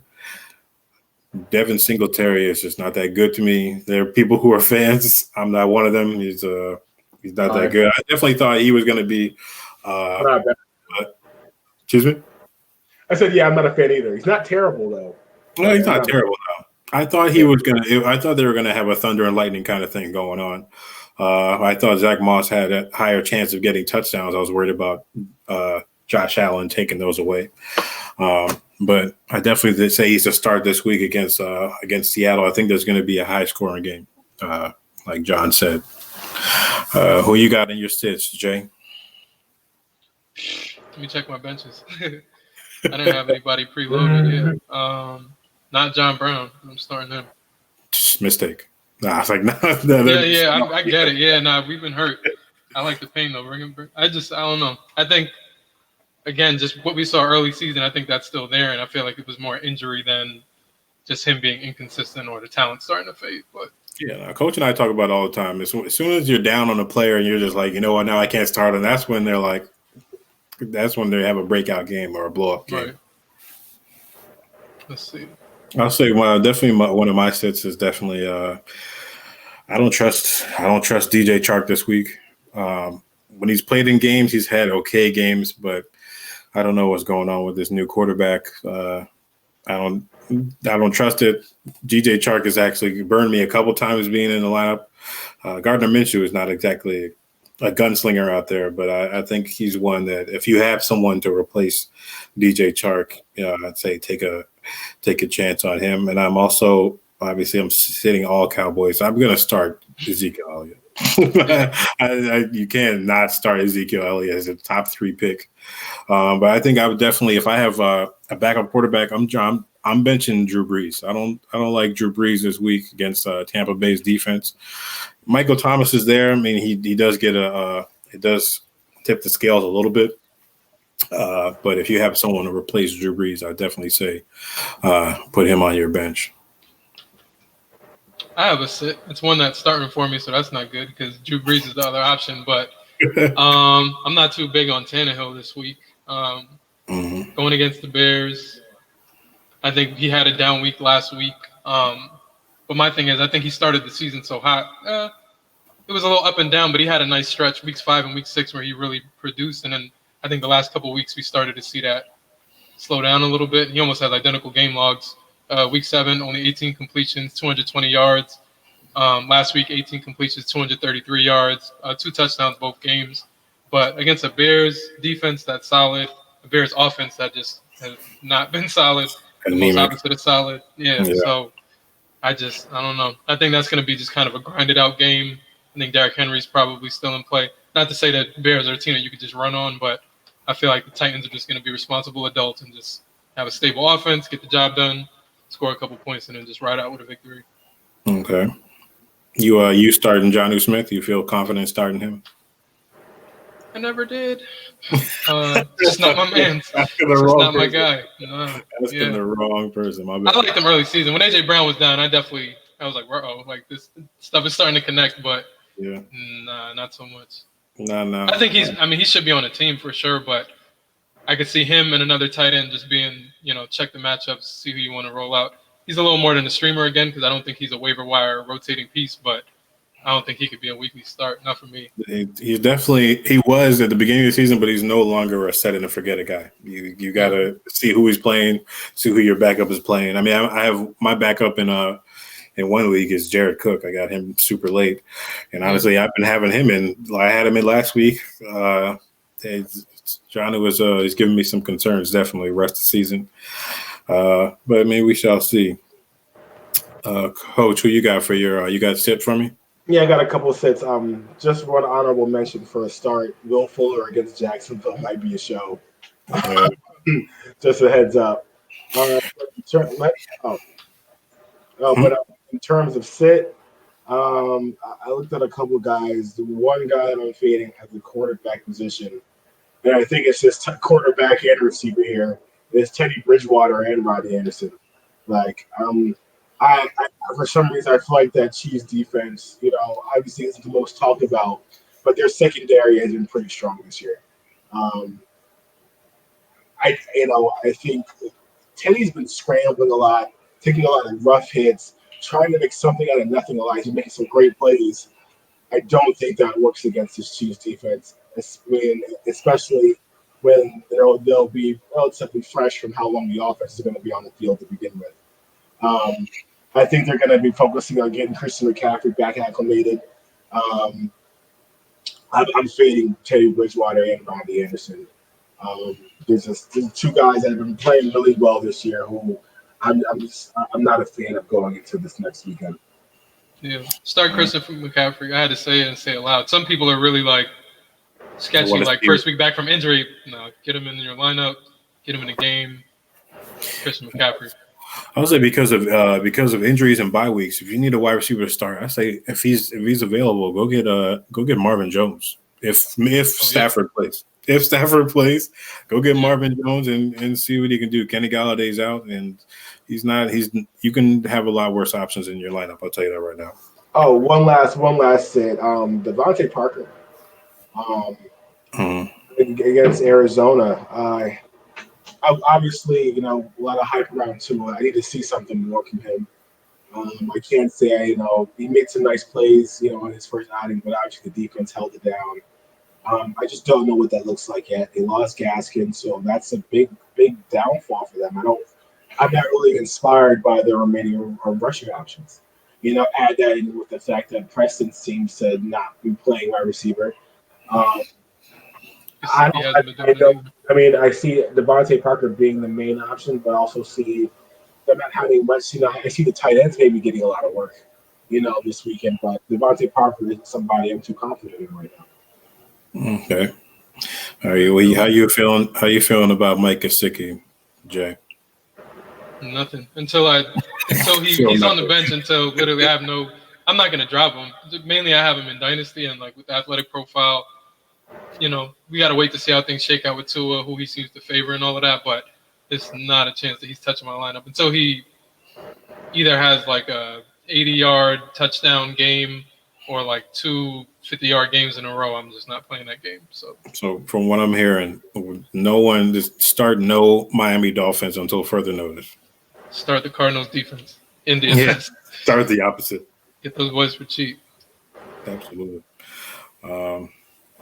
You guys got anything else for me? I will say this. If you're desperate, I say go pick up Nelson Aguilar. Go see. He's been getting consistent targets. I hate him. I don't like him. I don't like him. Hate Nelson Aguilar. Wait, for some reason that he gets the ball in the red zone. He's been putting up numbers. Deep ball looks like he's making plays. very annoying. But the guy's been. Run those routes with Henry Ruggs, please. Jesus Christ. Oh my God! When Brian Edwards was out there, I'm like, why is this man touching the football? I don't understand. Oh. I'm trying to see how cheap he is in DraftKings. I didn't even. Because I like that game. Let me see. I scrolled through everything and I didn't even see his face, so I have no respect. Sorry, Nelson. I know 4,700. First of all, Nelson Aguilar just put up a donut this past week. out of here. Good I know man. we're at the halfway mark of the season. I didn't kind of just want to go over who my guys were halfway through the season, who I kind of bigged up and kind of showed up for me so far. Obviously, Dalvin Cook, my number one pick. I took the 4th overall. That kind of got a lot of question marks. Even I was questioning it. Should I have taken Kamara? Should I have done this, done that? And Dalvin has been everything and then some. And it's I always look at Dalvin Cook like one of those guys that you find on bad teams. It's like the one good player they have. And it's like, damn, your team would suck if you didn't have Dalvin Cook. I feel like he's just one of those guys. I'm like, let me put him around some ballers and let's see what we can do. And he's really been like the driving force in my team.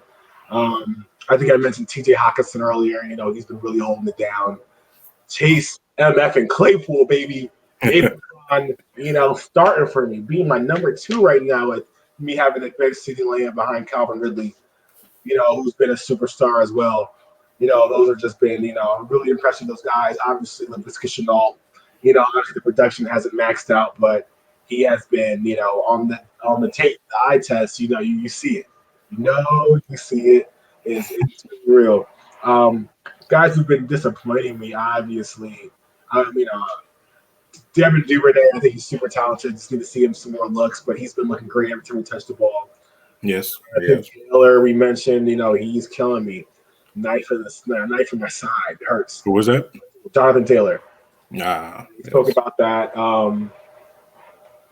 Lamar Jackson, I need you to turn it up, son.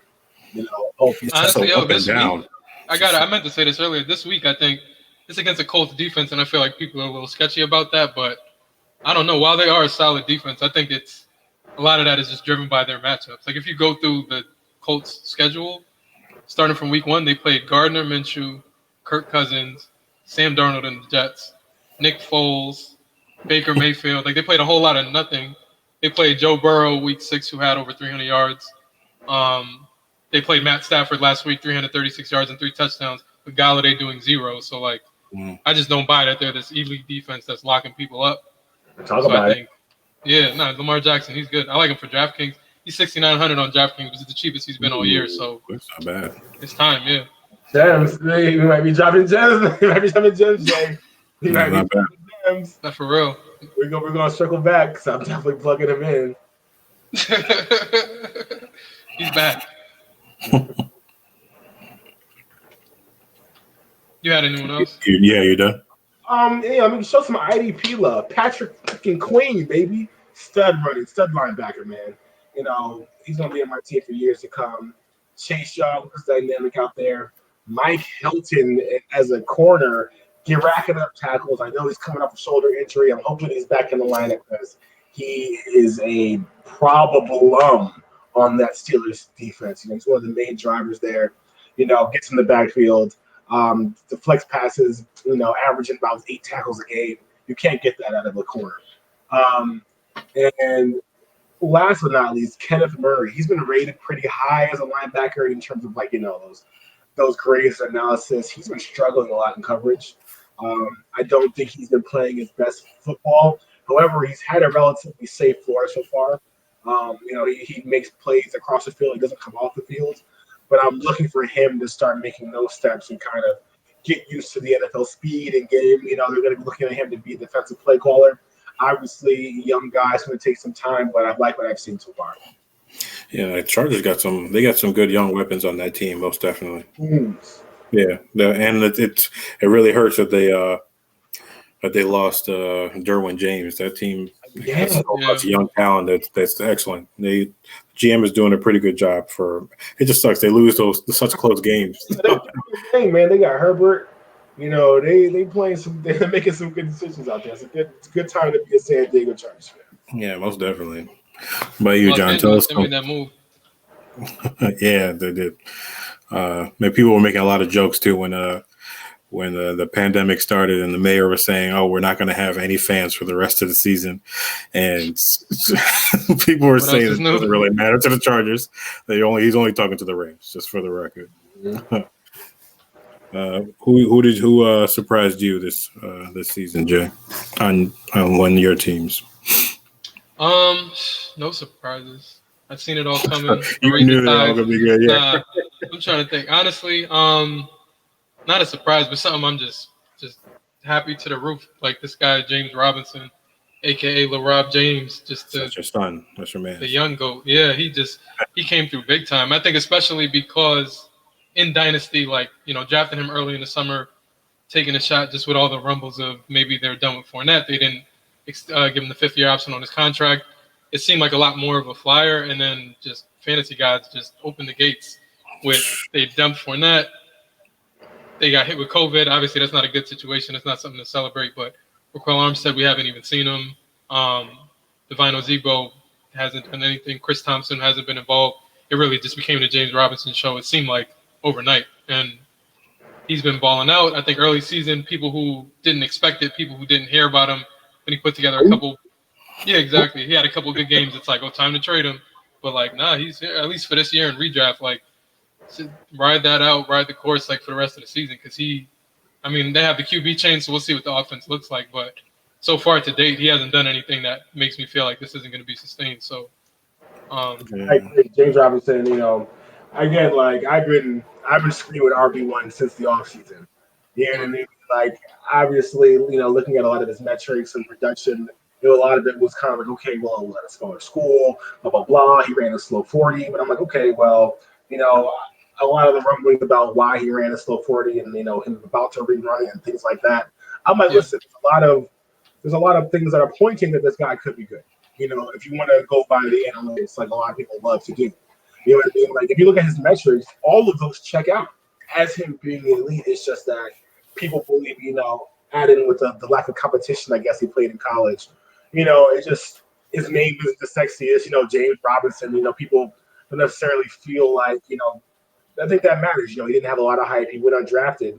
And then the Jaguars picked him up, which obviously there's not a lot of faith in them as a franchise. That they know what they're doing. So what makes us believe that they would go find a diamond in the rough that nobody else really knew about? I think as inept as the Jaguars are, they've always kind of had a nose for a running back at least. And that's kind of my thing. It was like, they went from that Maurice Jones-Drew, say what you want about Leonard Fournette, but he was productive there. He produced there for him. He was a talented guy. And, when they got James next, I'm just like, okay. I really didn't know much about him until you drafted him. But then when I started doing deep dives, I said, wait a minute, this guy might be on to something. So college production was crazy. When he started producing, I didn't take it as a fluke because the research showed he is a candidate for production. You know what I mean? Research says he is somebody that is likely to produce, maybe not at a top scale, but if you see something out of him, don't be surprised. So the more I see, the less surprised I am. Whereas someone else who knows nothing about him, everything he does is new and tilting. So it's like, oh God, who is this guy scoring touchdowns? I don't know. Let me cash my chips in because this is foreign currency. Definitely. Yeah. He definitely surprised me when we did our rookie draft back in May. And John said, this is what I Googled and sent him a screenshot. I traded up. It says that he is in the XFL, and it was not the correct player at all. But you definitely had found yourself a diamond in the rough. I give you a lot of credit for that. It's that burst score. Yeah. Real talk, but those little stupid things and then seeing it play out, his burst score was he had real high just from his metrics. That's one thing that popped on paper. And then I think week 2, he had a touchdown where something opened up. You saw him just put his head down and put the quick steps in. And I was like, the burst, we saw it. We mapped it out. And so, yeah, seeing it all play out is it's crazy. Shout out to us. Just the scouting there and seeing it pan out is definitely a good feeling. Yeah, it's got to be a great feeling. Most definitely. G, I had him in my starting lineup week 1. He was my starting lineup week 1. This guy is nice. Put him in the game. James Robinson has yet to leave my starting lineup since his NFL career started. Yeah. And I guess keeping it in that same vein, some shocks on the other end, I feel like just rookie running backs in general, have just been underwhelming. Outside of James Robinson, really, Jonathan Taylor, we talked about him extensively earlier, just not getting it done. A lot of those running backs who were drafted to situations that didn't look great, but we expected they put in the draft capital, they're going to just rise to the top and take over. Haven't really taken over backfields. Cam Akers, not a Keyshawn Vaughn disappeared. Nope. He had that touchdown. Him and Tom Brady, they hugged. That was the highlight of the season. That was it. DeAndre J.K. Dobbins made an injury to do so. Welcome to the NFL. See you next year.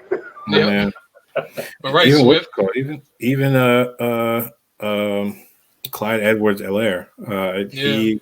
He just couldn't. He can't get it in when he's close to the end zone. It's a tough thing to watch, but they wouldn't got counts are dropping. They went and got somebody else, and he was the consensus number one pick in every rookie draft, and he's underperforming, especially in that offense that's so electric. That's disappointing. James Robinson's out here being the best rookie running back in the draft easily. Yeah, crazy. Without question. Real shocks, like obviously having Zeke right now, just based on draft position, I drafted him in a couple spots. That hurts. That's not really a surprise because it's a rookie situation. He did what he was supposed to do. What up? No, I was saying sit Zeke this week. Go ahead. Yeah. Listen, it doesn't look good, but I mean, you got to start him. But if he gets anything more than 60 yards, I'm going to be amazed. I'm going to be baffled. Michael Gallup, same situation. But even before injury, he just, CD, we know what it is. Eric smiling and all that because CD was on that historic pace. Like Michael Gallup, smiling because he was on a historic pace.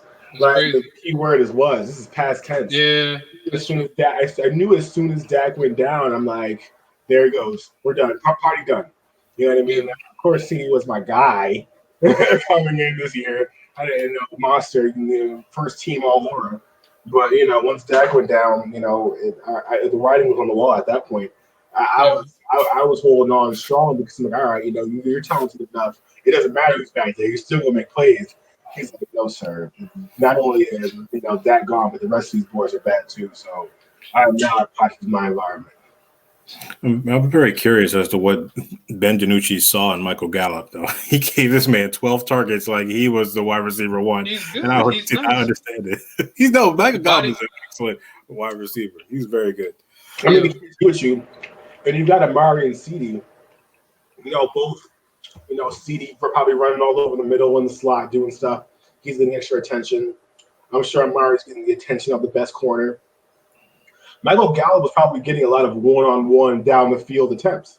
Yeah. And as a quarterback who is not that good, the last place you want to throw was in the middle within those 10 yards where all the running backs and safeties are kind of waiting for you. You don't want to throw the ball there. You're not going to go out that team's best corner either. So you're like, all right, the third string is on a streak in Michael Gallup. Listen, when you see guys play Madden, they're good. They're going to just – every other play is a streak down the sideline. No offense, John. But I was going to say, that brought me titles. Got me crowns. I know, but it's like it has to be play action. That's the only time it works.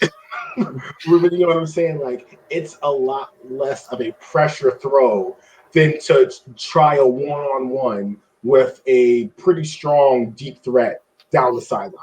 Like, if I'm looking at the field and I'm like players whizzing back and forth, I'm going one-on-one straight, go get it. Like, that's what I got for you. And that's basically what he had for the Cowboys. I don't know what he was doing. I feel like he was trying to do his best Patrick Mahomes impression with all those sidearm throws. I'm like, bro, just throw it regularly. But apparently they said that he didn't get a lot of offers from colleges because he has a funky throwing motion. I mean, he made it all the way to the league. He invented that. Yeah, but Mahomes got that from him. He can't throw. You heard it here first. If I find a picture with both of them near each other, it's a wrap. I guarantee that's his last NFL game. He's never going to play another game. I feel like it's what Deli called DiNucci's that has like a mean pasta zoom. And he definitely went to pizza school. What is this? How do I let y'all see this picture I'm looking at? His arm looks so stupid. What, you looking at his arm throwing motion? Oh, my goodness. You saw his initials. Benjamin Anthony. BAD. Bad. I'm going to share this screen. Hold on, my guys. Make this big. What's a video? My screen is messy.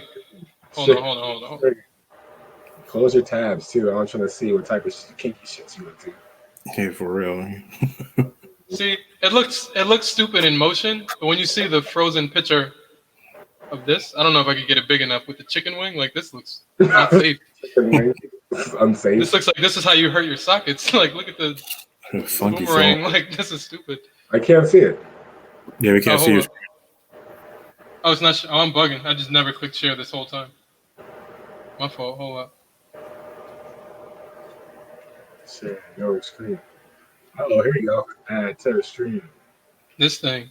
Hell, that was terrible. What? I was wondering why I weren't reacting. Like this is the socket breaker. Like Oh, that looks look at his horrible. leg and look at his arm and why are they symmetrical? Like Yo, that looks so bad. He got the Tommy John throw. For real, like he's throwing a curveball. Like it looks look at terrible. him. Like he's trying to hyperextend all of this. Like everything about this is bad, yo. Terrible throwing motion. Oh my god, that looks so bad. The elastic man throw. The fantastic four. Yeah, that's why I was watching the whole game. Like this is terrible to watch. The chicken wing. Yeah, that looks so bad. Boy, Jesus Christ. Yeah, he's never gonna play again. He's never work in this city ever again. You and your friends are dead. Oh yeah, the Cowboys to Ben DiNucci after one game.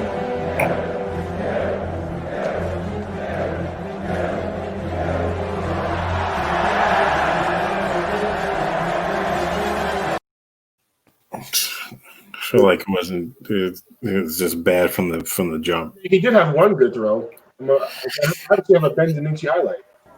How come Dave's camera's so bigger than It's not about the size. What is that?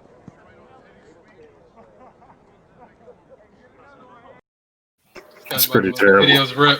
That's pretty bad. It's terrible. Well, this week, no matter who is at quarterback, it's not going to be it's going to be a bad game to watch. I'm glad it's not on at 1:00 because I think when the Cowboys played the Washington football team at 1:00 and got destroyed, ruined the rest of my day. It's just instantly from 4:00 on, I'm depressed. I don't care about my fantasy teams really anymore. I don't care about real football. If I'm not winning all my leagues by 7 p.m., I don't watch the night game. Well, if you're losing one, then you. If I'm losing one league, I'm like, this is fucking trash. And maybe I'll look at the game cast or something on ESPN, but It depends it on just who be like that. It depends on who we play. If it's a good game, I'll definitely check it out. But if I'm getting blown out and I need like Marcus Valdez-Scantling to give me 30 points, I'm not watching. I'm not watching. I actually had a pretty good game today. I don't know if y'all noticed. Who did? Marcus Valdez-Scantling. He actually Did he catch more than that one catch? he had 2 catches, 53 yards, and 2 touchdowns. I thought the one catch was 53. That second catch did nothing. He probably caught a 52-yard bomb and then. I think it was a short one, but he scored 22 points. Yeah. Shout out to Lazard coming back, baby. I'm excited to see him. He's one of those waiver wire sneaky pickups that some people were able to get. Being one of them big myself, I'm really excited to see what he can do back in that offense. It seems like Aaron Rodgers still got a lot of juice off in that tank, and hopefully he's throwing that shit to Alvin Lazard, baby. Let's go. Yeah, well, let's pray. I hope so. Chip is starting to exact his revenge at this very moment. What, is about to burn you twice? That Chip was like, hey, remember me? I've essentially passed through your lower intestine. Welcome back to hell. It's going to be terrible. It's not going to be good. It's not. It doesn't feel good right now. I don't feel good. You need to bring some milk and dip some wet ones in that milk. That's terrible advice, yo. That's trying to make you die. Like, come on, son. That's the last thing I'm going to do. We'll put some wet ones in milk. Life hack. If you ever eat spicy food, doesn't it agree with you? Dip wet ones in milk. Maylock. I need some grandpa's fucking stomach reliever. Oh my god. This is gonna be bad. It's gonna be terrible.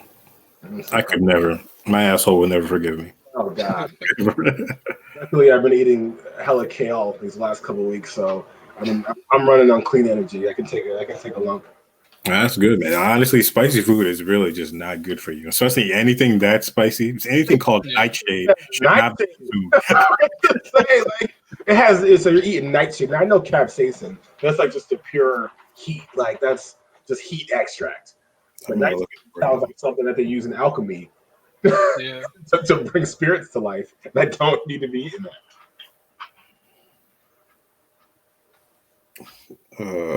What is nightshade? What is it? I just looked it up. I don't know. It was a picture of some vegetables. I didn't like it. I thought it was going to be something way worse looking. Yeah, well, it's definitely like it's a spice, but it's like not something that's. Oh, it's a type of plant. It's a type of plant from the solanum and capsaicin families. Yeah, it's peppers like paprika, red pepper flakes, cayenne pepper. Look at that. You get some fantasy football, some culinary experts. Some weed. Oh, so what made it spicy? And what was it that? It was the capsaicin. Like that's just pure heat. What the hell is this? Where's it on the Kelvin scale? Oh yeah, it's probably on fucking 2 million. On this fucking Kelvin scale.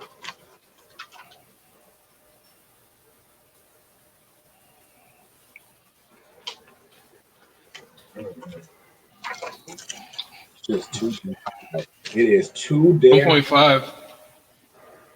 1.5 million Scoville units. Packet because more of that black dust has hit me. When I saw the chip black, I'm like, oh hell no! And it left the debris. That shit was no good. I'm like, I got some debris on the tip of my water bottle. So like every time I drink it, I'm getting a little more pepper dust. I was like, pass me a towel. I gotta wipe this off. It's gonna kill you.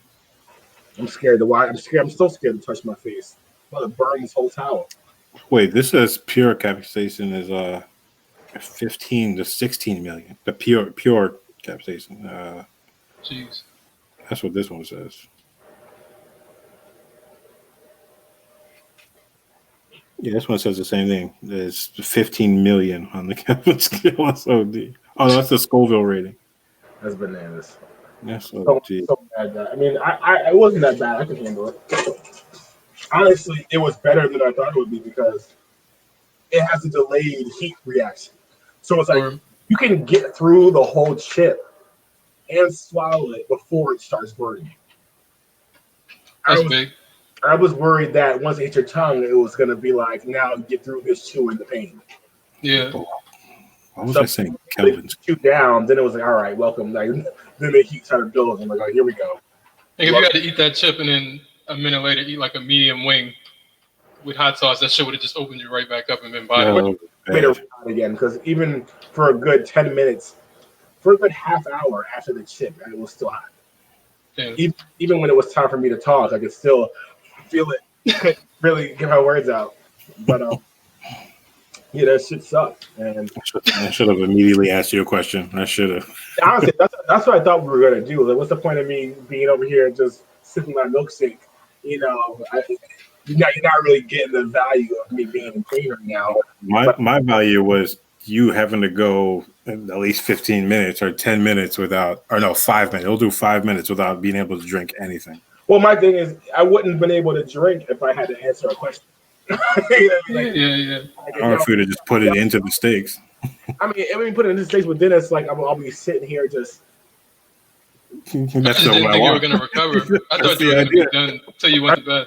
I feel like that would have been more valuable if I had to participate.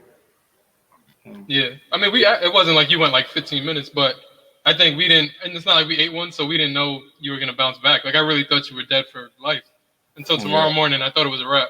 Oh man, well, come on, you know I'm a lot. You know I'm way more than that. You definitely seemed fine, and then John started telling his take, and then all of a sudden, while John was talking, you were like, "Drink number 3." Man, when I started dancing, that's when I was in real pain. Listen, 15 million on the Scoville. When you saw me give me my groove on, I was hurting the most. That's no joke. Damn, I had something I wanted to. Oh, I wanted to bet check with Matt too. I just got sidetracked. I'm definitely still in this break OJ Howard shit. Oh yeah, you in it, but one touchdown and it's done. Wait. So What? there's no injury clause? Hell no. That's what I was banking on. Because he was just like, yeah, you only. I was like, all right, even OJ misses 3 games, like I'm good.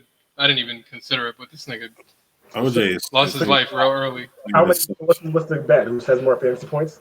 Yeah, what's it called? XFL. An XFL, yeah, and he's only down by I think 10 points, maybe 12. Pretty much. Braid has 24.30. And OJ has, which is crazy, 36. One touchdown 0.85. this week, any week, and then I'm gonna say. Then I start to sweat. So you're down 12 right now, Brait? Yeah. So Brait needs 2 touchdowns. I had AB being there. It definitely hurts his chances, but man, we shall see. Who knows? I just need one of those Cameron Brait 2 touchdown games, and I would be the happiest man alive. And what is I think the first game after OJ went down, he had 1 catch for 1 touchdown, and I was like, this shit is gonna. I thought he was just gonna start chipping away, but he hasn't scored since. Great. Yeah, I know he hasn't done anything. So I mean, I just give him give me 2 or 3 points a game. That's it. Yeah. Gronk coming back is clutch because Gronk, they're getting that man the ball. Like he has the stranglehold. He's looking like Gronk of old. Very annoying. Especially after week 3, when everybody was complaining, he was like, "Oh, I'm just here to block." And I was like, "Good, keep doing that and give Cameron Brait the football, please." What do you think? What do you think? And give my money. What is it? $35? That was 40. Ooh, baby. What did I say? Tell them to bring me my money.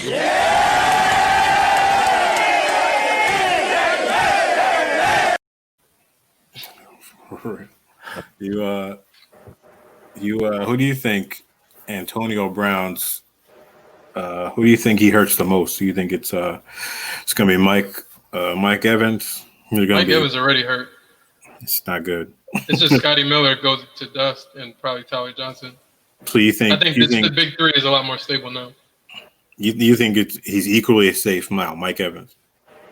I think when Godwin plays, Mike Evans is basically useless. I didn't even bring him up as someone who hurt me, but when Mike, and that just shows, and that's why I consider them a stacked offense. The fact that they could just not use Mike Evans and Tom Brady can still have a 4 touchdown game is crazy to me. So, but I think AB being there, he'll probably be more productive than Mike Evans long term. Just because it just seems like they don't need, like Mike Evans was getting a lot of forced Jameis, desperation, stupid heaves, and Tom Brady's not built like that.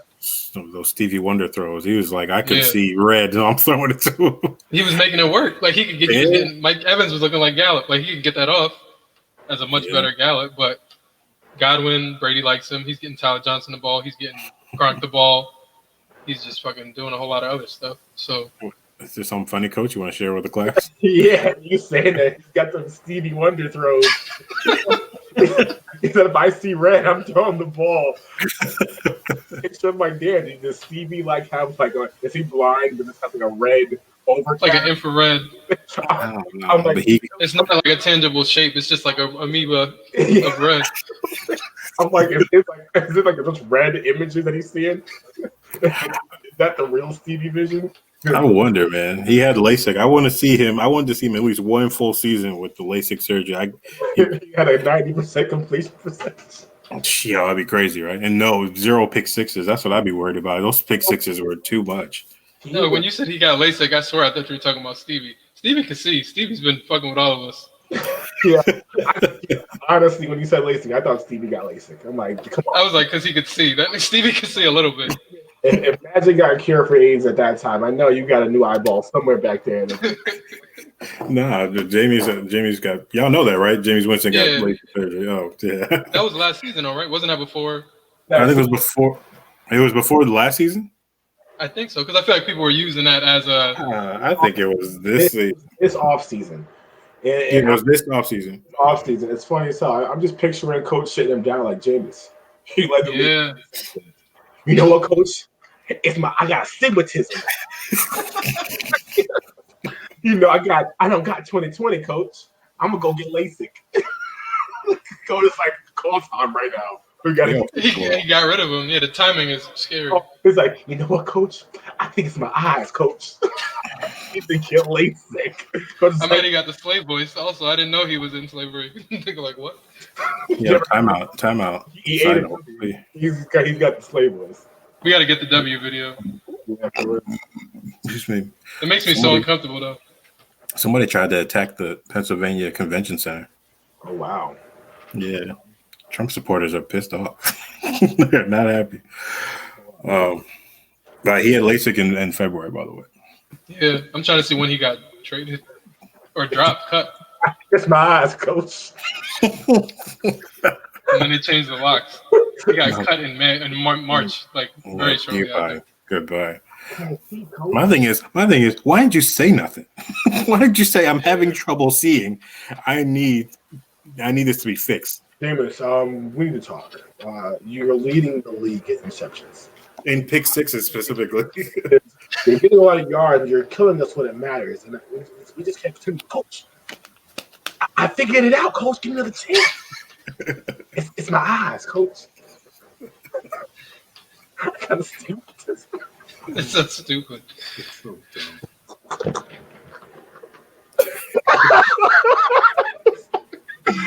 I'm sorry, yo. Pete would be tight.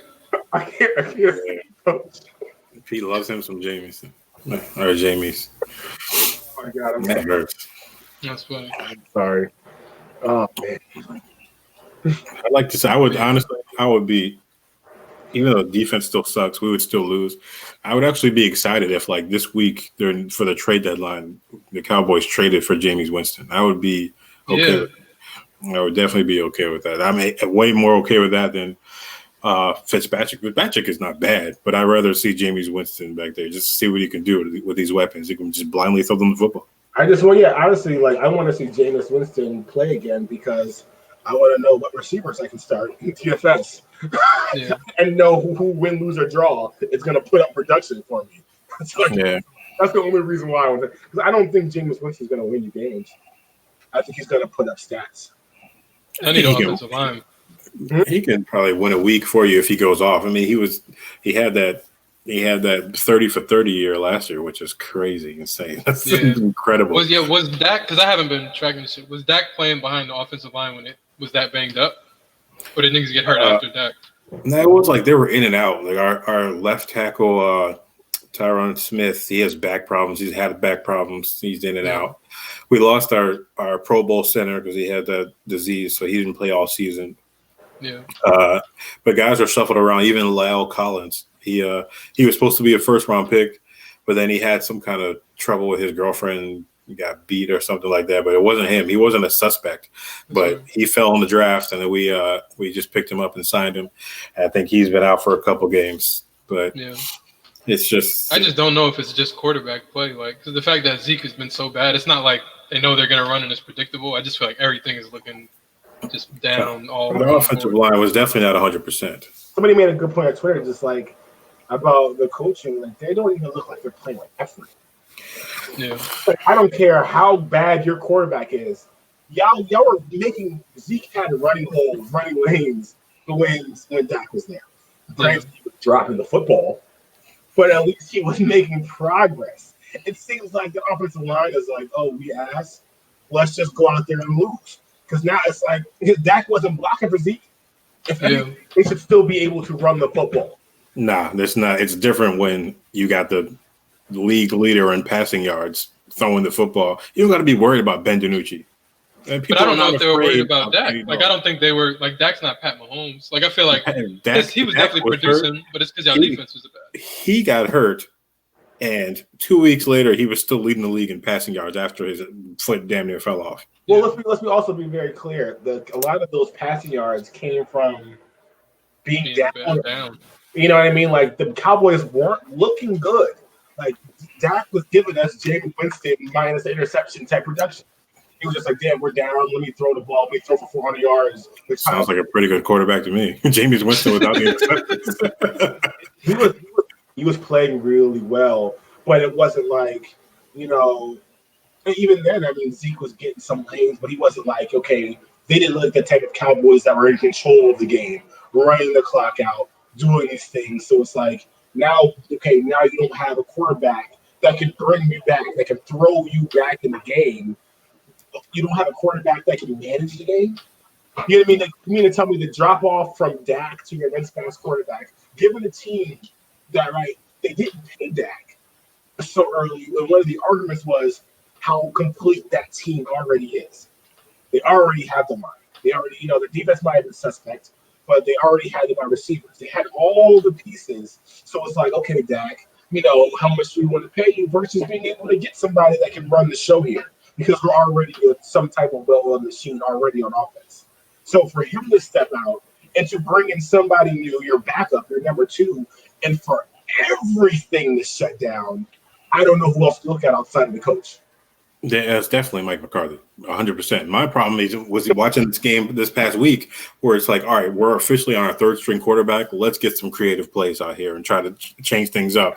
Like, instantly, and they say, and I'm just like, if this is what y'all been practicing, you are in trouble. Yes, they're. If your idea is we damn Ben DiNucci's ass, let's put Zeke at quarterback. Oh my God! You run the Wildcat.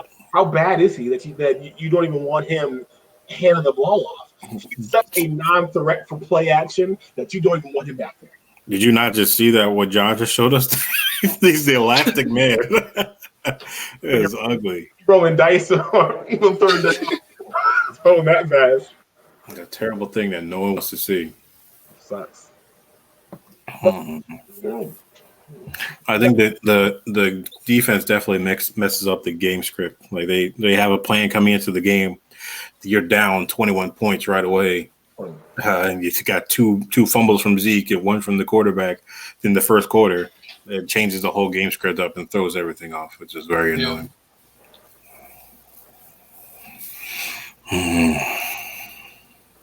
Oh, let's go. Biden's hawking Trump down in Georgia, Pennsylvania, boy. I've been watching all day. It's down to 1,700 votes in Georgia. It's over. DK Metcalf hawking him down in Georgia. But it's they had 99% though. It's very, very close. Trump is gaining on him in Arizona. He had last night. Biden had a 80,000 vote lead. Now he's down to 47,000. But Philadelphia, Pennsylvania is where it's at. That's why that dude tried to. I don't know. He tried to attack. I don't know if he was shooting up the place or what. Trump's only winning in Georgia by 2,000 votes. Yeah, no, 1,700. But it was a lot. Yeah. It was a lot last night and the day before. It's going down. But it's only 99% of the votes that have been counted. It's only 1% left. Less than that. He just needs to win Nevada, man. Hold down Nevada. Let's go. He got to win. If he wins Pennsylvania, good Lord, it's over. And they had to stop counting in Nevada and in Pittsburgh because Trump was suing them for counting ballots. But then he was like, you got to stop counting ballots here. But Arizona, keep counting the ballots because I'm coming back. So, pick a side, though. That's crazy. He came out today and had a whole press conference about how they're cheating. Like, no, you're going to have to concede defeat, be a gentleman. I don't care if you're going to be a bad loser. You're still a loser. It doesn't matter. Just go up there and say you lost. You're getting up out of there if you lose. Yeah. You're not president. But one of the he was definitely honest when he said that he didn't want to. They're asking him, "Are you going to peacefully transfer the power?" And he didn't want to say yes. And he's being honest about it now. He's like, "No, we're going to sue, and I'm going to stay here as long as I can." Like a parasite. It's terrible, man. He's like the queen parasite. Parasite that has all the babies. My God. Y'all want to call it? Yeah, it's over. All right, man. Appreciate you, fellas, man. Thanks for a good show. Hopefully we can get together again soon. And get some time in. But yeah, appreciate it. Thanks for tuning in, everybody. I'm gonna post it, chop it up, and release it to y'all. Hey, man. Everybody have a good night. I hope you enjoyed the show. I hope you learned something about spicy food and fantasy football. Have a good night. Good night, everybody. All right, lady up.